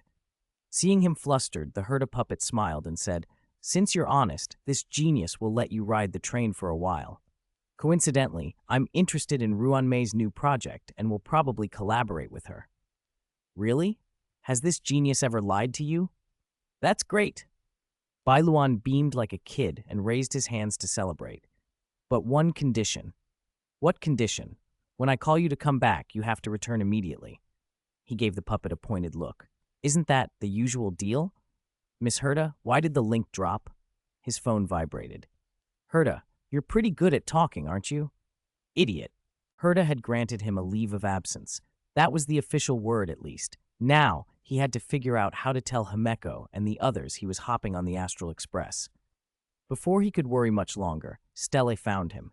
She didn't waste any time. With an anxious, determined look, she cut straight to the point. Uncle, what should I do? Bai Luan froze halfway through the sentence. He drew a breath and blurted, I told you I'm not your uncle. After a short detour, he learned why she'd come. Stella was torn between staying at Herta space station and boarding the Astral Express. She'd only just been born and had no elder to consult. Bai Luan, by virtue of looking older and having a calm air, had seemed like an elder to her. Once he understood, he sympathized with why Herta had always been so terrified of him being poked and prodded. He could see the appeal. And it gave him an excuse to ride the train himself. Listen to your uncle's advice. Bah! He smacked his mouth twice to stop himself. Herta space station isn't as good as the Astral Express. I suggest you go with the train. Then why are you staying at Herta space station? Stella asked. Bai Luan's face tightened. I have a deeper reason. What deeper reason? It's a reason you don't have. He tried to shut the conversation down. Are you worried you won't adapt to life on the train? Don't worry, I can accompany you. If you don't fit in, I'll bring you back to Herta space station. How's that? Really? Really? He nodded. Stella visibly relaxed and smiled at him. Thank you, uncle. You're so kind. Bai Luan's chest heaved. I'm really not your uncle. When March 7th heard the whole story later, she was sprawled on the train car's sofa, laughing until she hurt. Bai Luan, on the other hand, felt himself shrinking inward. He was still young, unmarried, who could keep a straight face being called uncle by someone practically his age. He tried to protest, but Himeko cut through the bustle and summarized the situation. So you'll be traveling with us for a while? Yes. I'll travel with you for a while. I hope this won't cause you any trouble. Oh, no trouble at all. March 7th threw up her hands. I'm so glad you're coming. I still remember the food you made last time. Now I get to eat it again. Dan Heng nodded. It's good to have another reliable companion. Welt Yang had no objections either. A change of environment can be good, as long as you don't cause trouble on the train, Pom. March 7th giggled. Stelly piped up seriously. I'm with Uncle. You just got on the train, same as me. Bai Luan shot back, then sighed helplessly. Please, can we drop this? No, an uncle is an uncle. Why are you so stubborn, kid? With that tone, you're still saying you're not my uncle. Bai Luan faltered. Nobody objected, so Himeko made the decision for them. Then, welcome to the crew. She handed Bai Luan and Stelle each a ticket and a badge. With these, you'll officially be part of the train team. March 7th clapped with glee. Yay! Our crew just got a lot bigger, and I get to eat more of your food. What should I order this time? Her mind immediately drifted to menus and drool-worthy dishes. Bai Luan pocketed the ticket and badge and added, I might not be traveling with you for long. I still have work at Heita space station. Ah! March 7th wailed, and her culinary fantasies tilted toward more cautious selections. You're just hitching a ride then? Himeko asked. In a way, Bai Luan explained. There's something at your next stop that interests me, but I probably won't stay to explore with you all. Dan Heng looked puzzled. Why won't you come with us? As you know, I have a bit of foresight. That ability is a variable in Elio's script.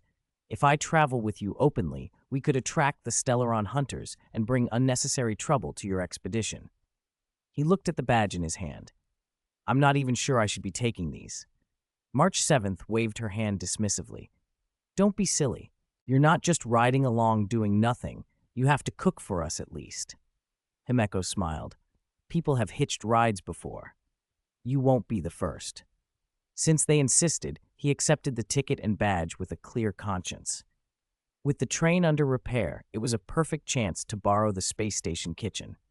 Bai Luan prepared a meal for the crew, and the trainmates were very satisfied. March 7th ate until she couldn't move and then flopped on the sofa, ruining the extra weight she knew she'd gain. Himeko was in good spirits, grinding coffee beans and brewing a fresh pot. Dan Heng retreated to his room. Welt Yang sensed trouble in the kitchen and, with Pom Pom in tow, went to wash the dishes. Bai Luan kept trying to correct the way Stelly addressed him. I'm really not that much older than you. I really am not your uncle. Don't try to fool me, uncle. March told me you're over 900 years old. I'm not 900 years old, and I don't look that old, do I? You can't judge by looks. Dan Heng said that once long-lived species reach a certain age, their appearance barely changes. Bai Luan was almost convinced by her logic when Himeko handed him a cup of coffee. He took it on autopilot, sipped, and his thoughts vanished. A flavor exploded across his tongue, an utterly singular sensation that left him momentarily speechless. He couldn't help himself. He drank again. Stella watched him with a puzzled look. He tried to act nonchalant, though his hands trembled slightly. This coffee is good, he managed. Curiosity got the better of Stell. She took a tentative sip. Her eyes widened, her pupils constricted, and she swallowed hard. Then she glared at him with a mix of admiration and reproach. You're a bad uncle. Bai Luan found himself considering that maybe, after all, being called uncle wasn't the end of the world. 96. I understand you. After a period of rest, the train slowly left the space station, though it didn't immediately jump to warp. Bai Luan sat on the sofa in the carriage, staring out at the stars. Leaning against the window and watching the galaxy slide by, this felt like real interstellar travel. Neither the university shuttle nor his use of the anywhere door had ever offered this in-between. He was glad the train filled that gap. Of course, when it reached the right coordinates, it would still warp, but for now the slow glide was enough. As the galaxy swirled outside, Bai Luan let his thoughts wander.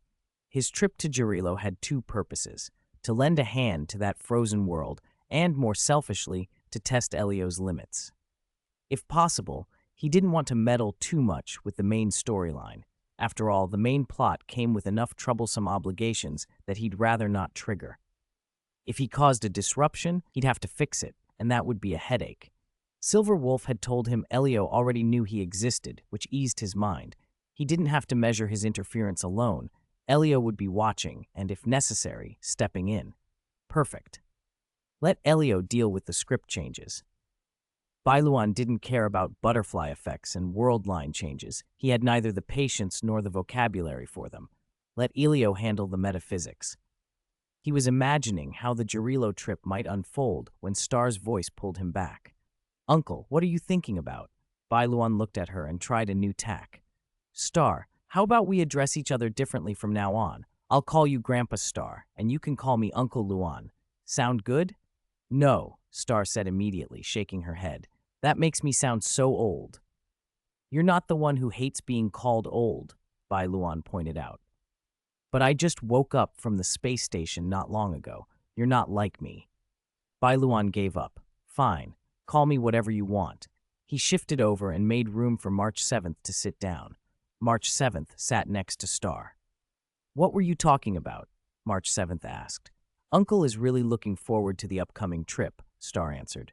March 7th glanced at Star. "You still haven't changed how you address him? With you calling him that, I don't even know what to call Bai Luan anymore." Bai Luan panicked. "March 7th, please don't let Star infect you." "If one more person calls me Uncle," March 7th chuckled, "you'd be that bothered?" "You don't know the feeling," Bai Luan said. "Can you imagine Star calling you Auntie every day?" March 7th shuddered. "That would be a huge mental blow." "I get it." Pom Pom scurried over in quick, excited steps and announced the train was about to warp. He hurried to tell March 7th to sit down properly. Bai Luan obliged, settling back on the sofa. Still, March 7th seemed determined to test herself. She stood up, stubborn and grinning, before the warp began. The carriage slowly turned a deep blue as the train entered warp. With a whoosh, they reappeared over Jarilo V6. Bai Luan heard the inevitable sound of March 7th hitting the ground. She'd fallen hard. Star helped her up. March 7th rubbed the sore spot and laughed. "Guess I failed the challenge again." Bai Luan rose. "I'm going ahead to Jarilo." Star frowned. "Uncle isn't coming with us? You go have your adventures. I have things to do, but if you call me for help, I'll come as fast as I can." Before he put on his mech suit, he thought of something. A portion of the nanobots on his body split off and formed 3 small badges. With a flick, he sent them to March 7th and Star. Star picked one up warily. "What's this?" "It's a life support device," Bai Luan explained. "Wear it and you'll stay warm. Jarilo is cold. You probably won't need it much with the power of the Aeons, but it'll also let me know your location." Bai Luan glanced at their outfits. "Honestly, you two look gloriously frozen in those clothes." Star's eyes lit up. Gloriously frozen is just like gloriously moving. It's funny. Bai Luan and March 7th stared at her. March 7th added, "Explaining the joke makes it even colder." "That's not a compliment to you." Star snapped, hands on hips. Bai Luan thought of his gaming days and the familiar train crew dynamics, waved, and said, "I'm off. Please give Dan Heng's share to him." "Okay, thanks, Bai Luan," March 7th replied. She pocketed the badge and teased with a smile. "You're so thoughtful. I'm almost tempted to call you Uncle." "Please don't. One is already enough." Bai Luan suited up. "Enough talk. Bye-bye." He flew out through the train's exit, glanced back to see March 7th and Star waving from the window, smiled, and waved back before turning toward Jarilo 6. He pierced the atmosphere with ease. A quick scan located Belobog. He had no intention of going to the upper zone. The underworld held more things he wanted to examine. Activating his mech's stealth, he slipped past the Silvermane guards and into Belobog's underworld. Once inside, he removed his suit and used mimicry tech to change into a trench coat that matched local fashion. He took a breath and coughed twice. The underworld's air was gritty. Time to test Elio's tolerance. He'd start small, improve something for Belobog citizens, and see what ripples appeared. Just a few steps in, he found an abandoned heater. The mech scanned for blueprints. The design was simple. He disassembled it, replaced the broken parts, and optimized its efficiency. The finished device registered as a curio, repaired heater. The description read, "Emits comforting warmth, effective at easing the mind." It was a good curio, an anti-gloom artifact. You couldn't spam it, but it genuinely warmed people, not just physically, but emotionally. Bai Luan stowed it away with a plan to give it to Natasha. A doctor could use it on patients. Warming the body and heart might smooth its acceptance into local circulation. He suspected the leader of the wildfire would appreciate its importance. Before finding Natasha, Bai Luan headed to the mechanical settlement. The automatons of Belobog were beginning to show signs of emerging sentience. Collecting their data could provide valuable reference points for Beta Star's civilization. He wouldn't just take, he'd help as much as he could. And there was a more pressing reason. He wanted to study the defense systems of the Preservation Aeon, the automaton beetle, called the traffic light god of war. He paused at the settlement's edge, ready to begin. Jurilo's underworld had a lot to teach him, and one way or another, he was going to learn where Elio drew the line. It doesn't make sense. The great gate of the mechanical settlement required authorization to open, with guards posted at the entrance. Bai Luan waved his hand, hacked the system, granted himself access, bypassed the whole security check, and walked straight in. Before him lay a floor full of automaton direwolves, and his hands started to itch. He didn't overthink it. He found a broken traffic light mech at random, scanned its structure, slipped into the little black room, and began to study it from head to toe. In his previous life, Honkai Star Rail had been a turn-based game, and he was the sort who let the AI auto-battle. Those automaton direwolves, things that would make even an Aeon need 2 hits to fall, constantly tricked his stupid AI into using ultimates on them. "Today I'm going to figure out this thing's defense system," Bai Luan said, already enthusiastic as he dove into the direwolf's internals. Where did you land this time?" Heita's voice chimed in suddenly.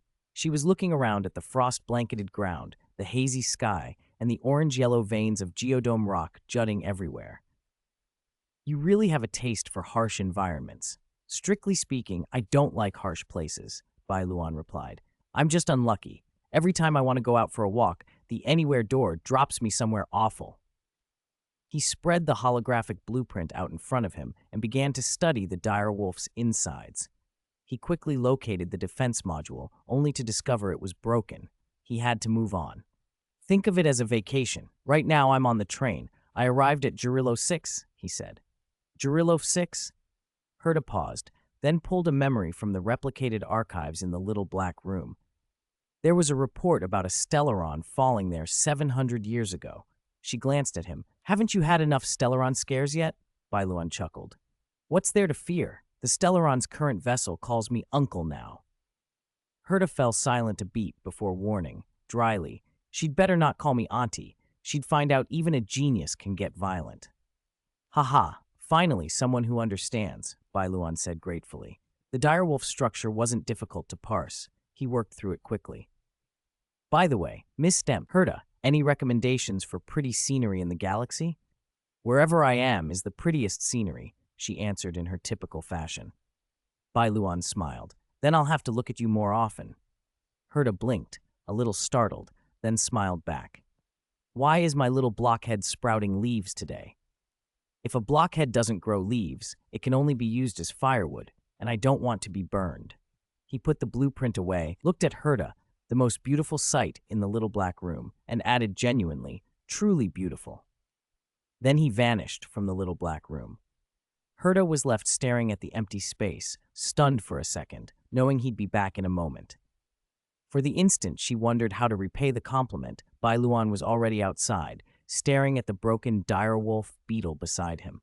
He conjured tools with swarming nanobots and set to work. In no time, he had repaired the disabled automaton direwolf.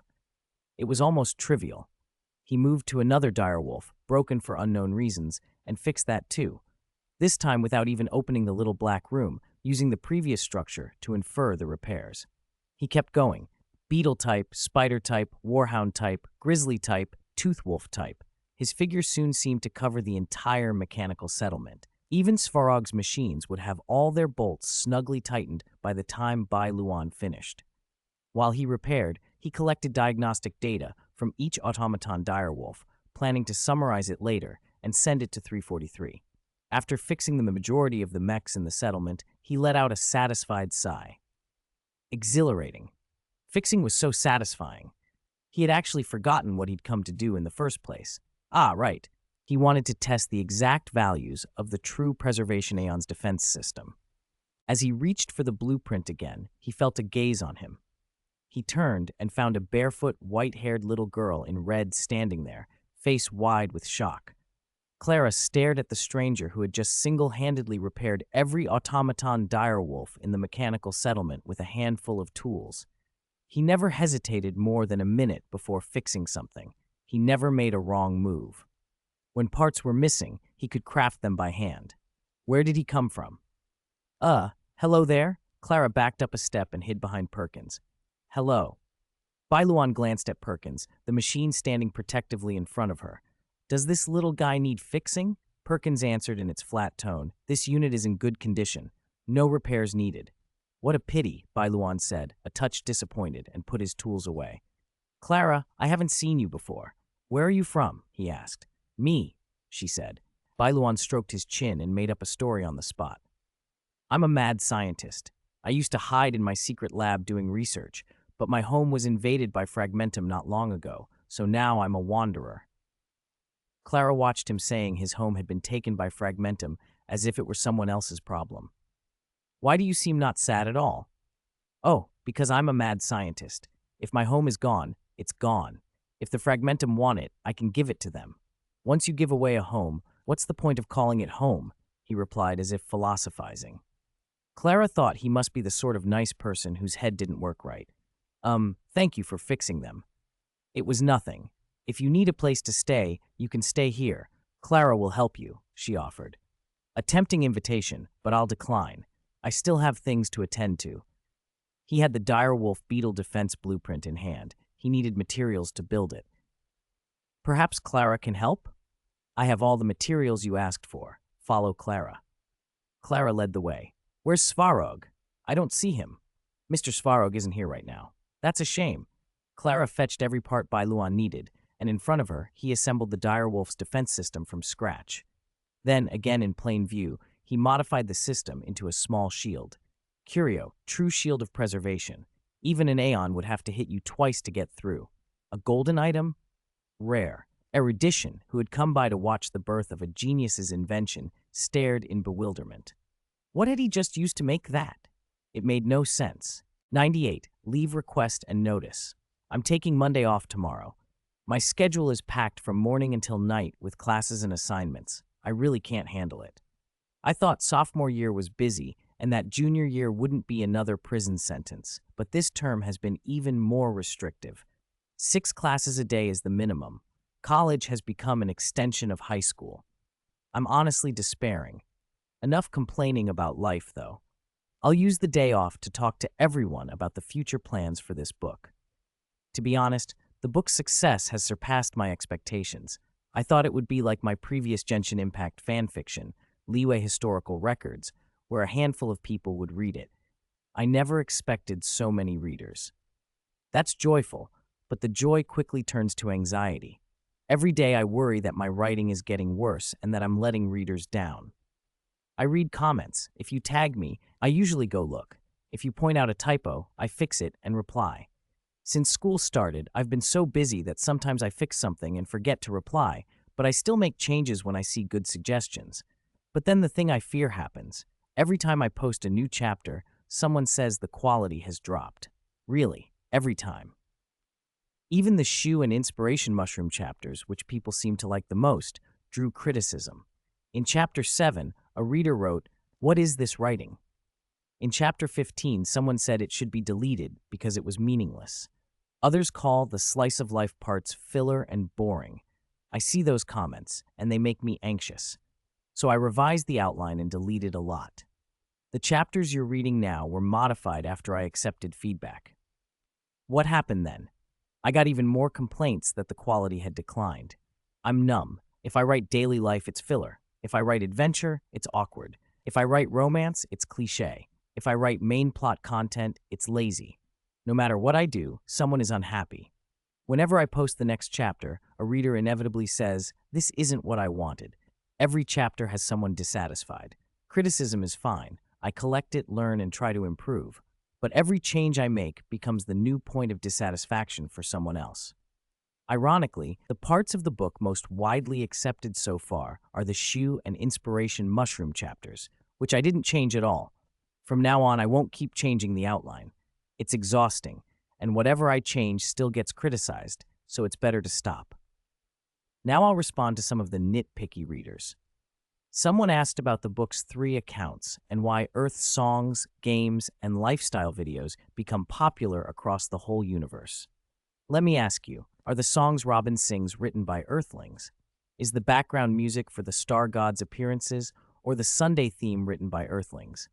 If even the star gods approve of certain music, wouldn't ordinary people be even more captivated by it? What's the difference between Ethereum Wars and Honkai, Star Rail paper planes, games MiHoYo officially describes as being popular across the Star Rail universe, and the casual games you play? Why question why MiHoYo makes these games bestsellers across the universe?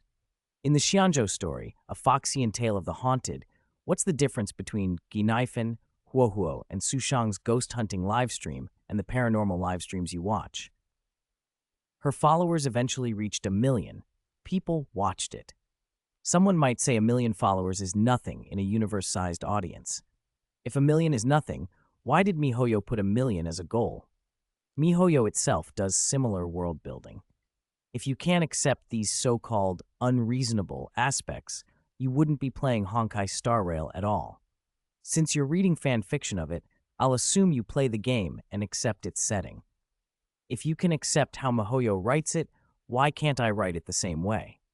What crime have I committed that prevents me from writing like this? Who among earthly authors could truly write a universally popular game? If you find one, impress me. Until then, you can scold me all you want. I won't protest. There's also the debate about Silver Wolf's involvement in the space station incident, whether the Antimatter Legion was attracted by the Stellaron or by Silver Wolf. People accuse each other of being cloud players, out of touch with the lore. I'll point out that both interpretations could be right. If you like digging into details and studying the text, then consider this. MiHoYo's official text, Staff Ronkura's diary, available on HoYoLab, clarifies a few things in paragraphs 5 and 6. First, the space station's protective net has existed for 8 Amber Eras.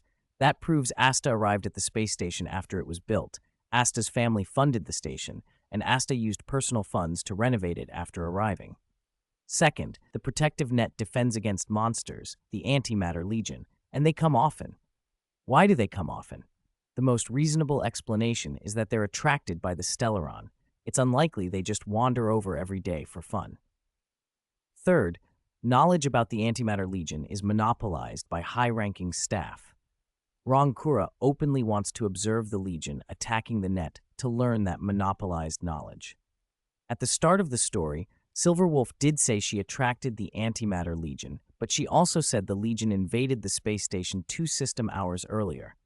Was Silver Wolf there 2 hours before, or did she arrive after the invasion started? MiHoYo didn't spell that out. If it wasn't written, then different interpretations are possible, and how players understand it becomes their reality. You can say the Antimatter Legion was entirely attracted by Silver Wolf. Or you can say the Legion had already invaded, Silver Wolf lent a hand, and later summoned another wave when the defense weakened. Both make sense. Ronkura's notes, being official, suggest the Stellaron attracts the Antimatter Legion and that the Legion attacked the space station. Silver Wolf's actions, like turning off the defense system, made a breakthrough possible. That reconciles the texts and avoids a logical gap. But how many readers have examined such minute details? Not many. Someone asked why I don't explain this in the main text. I swear, if I wrote all of that into the story, someone would call it filler. A reader once tagged me, claiming March 7th was salvaged onto the train half a year before the main story started. I spent an hour or two replaying all the past March 7th story content and found nothing. The reader insisted he'd seen that setting in other works and was sure he wasn't misremembering, but couldn't find the text. What could I say? Among all readers, how many can truly become Honkai scholars and cross-check textual backgrounds? Most readers don't even have the patience to finish reading an announcement like this. If everyone were a scholar, why didn't more people know about Silver Wolf's background when I first wrote it? Not knowing doesn't make someone a cloud player. Conversely, knowing doesn't give me the right to call someone that either. So why argue and label strangers? If you don't know something, I'll tell you. End of story. There's also the argument that Bai Luan letting Kafka and Silver Wolf go after seeing them was inaction and contradicts his prior characterization. But consider the rest of his actions: intensely strengthening the Defense Department's armaments, inaction; breaking the Antimatter Legion's knowledge monopoly, inaction; preparing medical kits, inaction; rushing back to the space station, quickly ending the entanglement with a few words, and then investigating to see if anyone needed saving, inaction. When the space station was attacked, wasn't Bai Luan's first priority to save people and prevent staff deaths? Should his priority have been to capture Silver Wolf and Kafka, even if that might cost lives? Prioritizing lives over a pursuit became an accusation of disrespecting life? I don't understand that logic. The matter of Bai Luan deleting Silver Wolf's game account data was already written and scheduled for tomorrow. A bunch of people asked me to change it. I added a few lines to note there would be punishment, but the comments immediately started arguing again about whether the Antimatter Legion was attracted by Silver Wolf. What can I do? Even if I changed those 2 points, it would barely affect the plot. What's the point of exhausting myself to clarify them? Would you still want to read it if I did? Probably not. If you would, it would actually be easier for me to write at length. But I've realized something important. I can't please everyone. Changing too much only makes more people leave. From now on, I'll follow my own outline. There will always be someone dissatisfied, so I might as well go at my own pace. There's so much sincerity. Thank you, Clara. How much do I owe you for these? No need. No need at all. Clara waved her hands. Compared to what you did, these materials are nothing. No, not like that. One thing at a time. I had another purpose for fixing them. I've already taken my payment, and it wasn't these materials. Then, Clara paused, thinking. Then just give Clara one winter shield. Oh no, he really couldn't produce that. He had plenty of credit points, but Jirillova 6 didn't use credit points anymore. That was awkward. Seeing Bai Luan hesitate, Clara considerately tried another tack. Sir, you didn't happen to bring money when you ran away from home, did you? Indeed, Bai Luan said, so you'll accept a different kind of payment. Clara thought a moment and then asked him about some difficulties she'd had repairing automatons. Bai Luan answered easily and offered several practical fixes. So that's how it's solved. Thank you. It was just payment for the materials. No need to thank me. Bai Luan waved. Goodbye, Clara. I have other things to attend to. Clara watched him walk away, then called, Wait, sir? He turned. What is it? Did you forget something? No. She shook her head, then admitted the real reason she had stopped him. My name is Clara. May I ask yours? Oh, that. My name is Bai Luan. Sir, if you have nowhere else to go, you're welcome at the robot settlement. Bai Luan smiled. Thank you. He turned and walked on.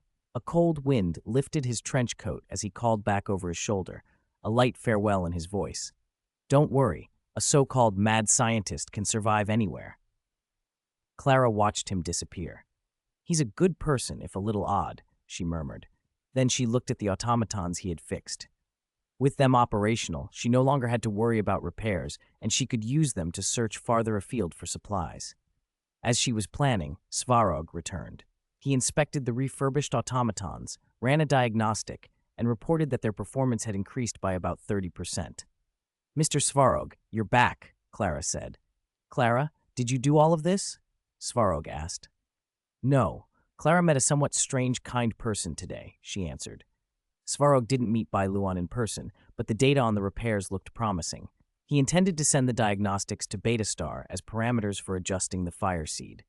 Bai Luan, satisfied with the harvest of this trip, set off for his next destination, Natasha's clinic.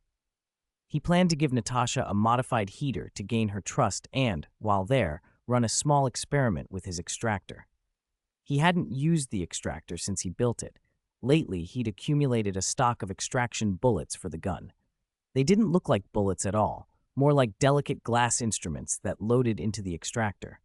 Bai Luan graded them by quality, S, A, B, and C. He suspected the higher-grade rounds would make the extractor more effective, but he hadn't yet discovered where the device would be most useful. The people around him rarely got injured, so he hadn't had a chance. Natasha's clinic, with its steady flow of patients, would be perfect if she consented. He respected doctors, Experimenting on a patient without permission could be disastrous. He also needed to make his story believable. If he simply claimed to be an outsider, Natasha would likely dismiss him. He chose a subtler route, look unmistakably foreign. Bai Luan put on his cyber mask and changed into his everyday tuxedo, then walked into Natasha's clinic. Natasha checked him at once for injuries. Finding none, she regarded him with curiosity. "Friend, I don't think I've seen you before," she said. "Of course not. I'm not from this planet." Her eyes widened. "I know that sounds hard to believe, but I can prove it."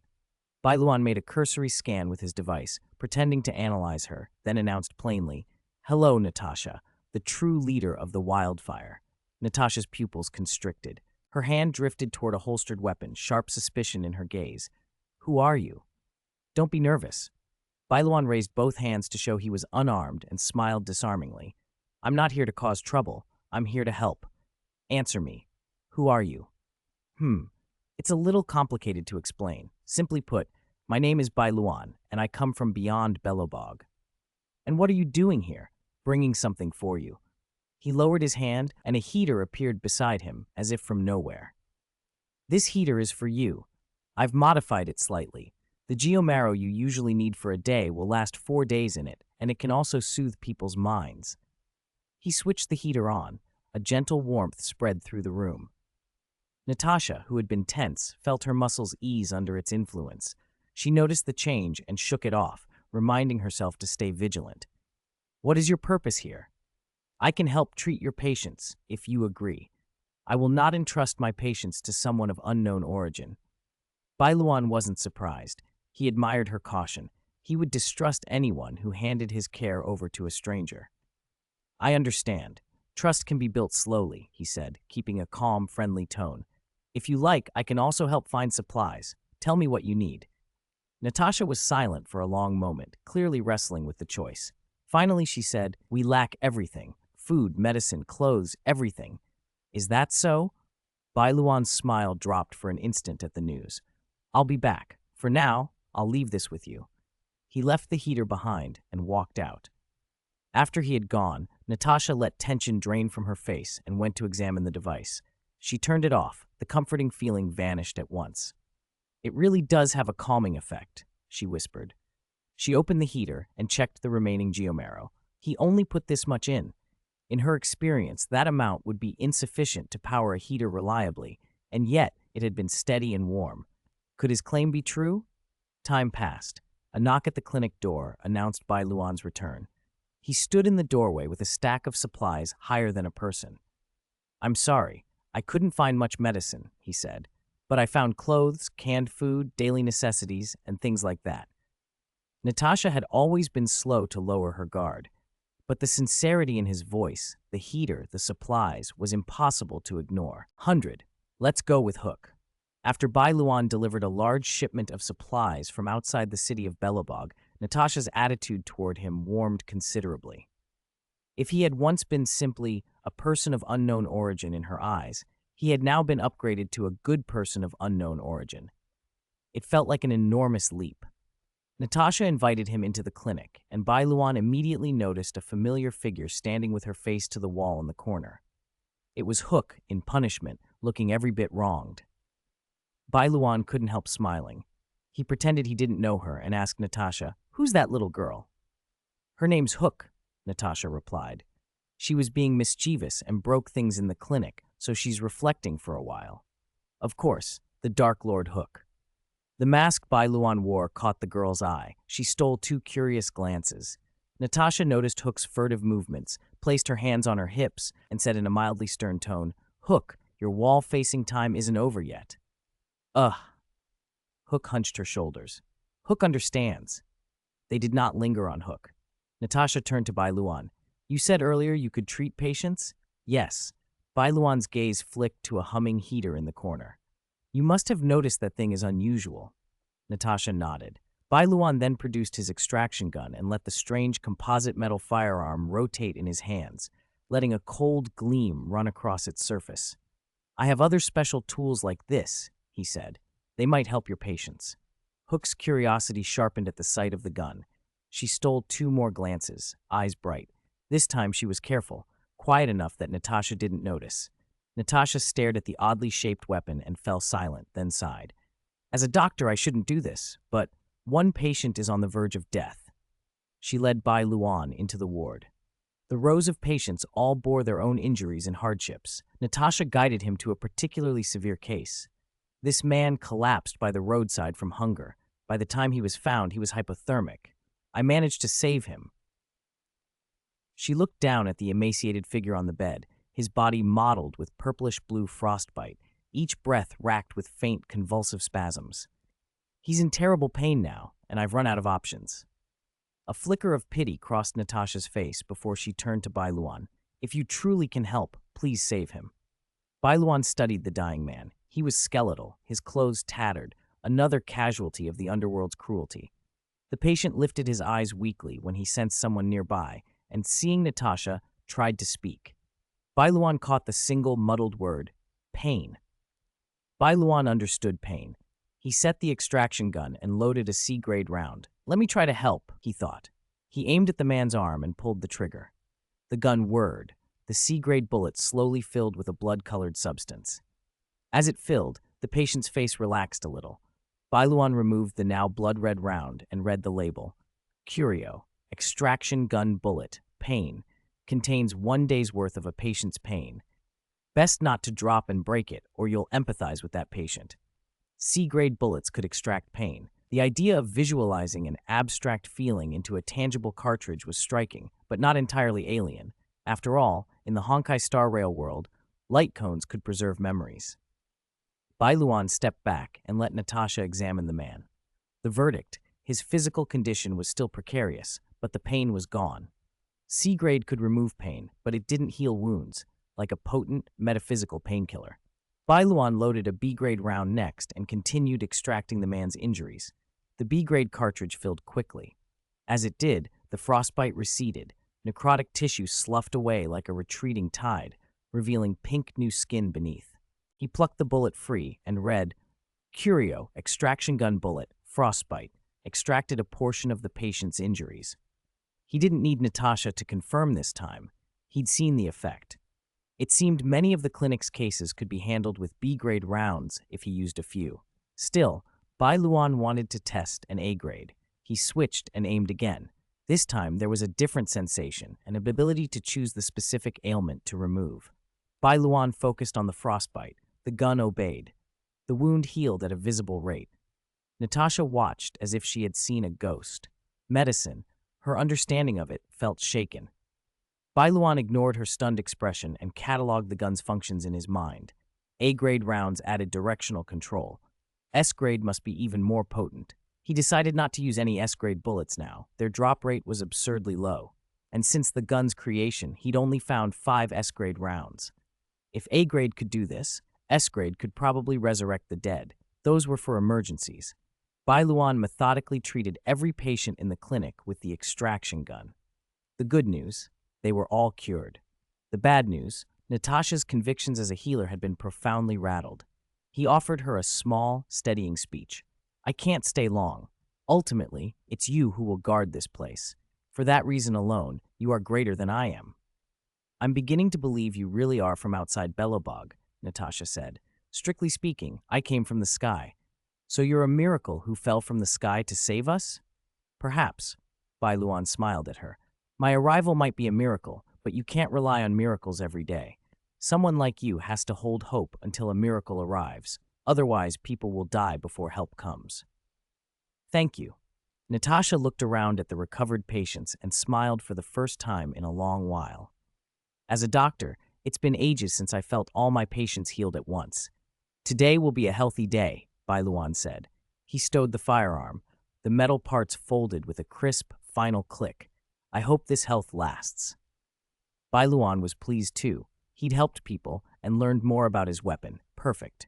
After confirming every patient had recovered, he prepared to leave. He told Natasha that his companions would arrive soon and asked her to look after them. She agreed with a glad smile and walked him to the clinic door. So far, none of his actions had drawn Elio's interference. Bai Luan wondered whether he should make more of an effort. Then a voice called from behind him, Wait! Wait for Hook!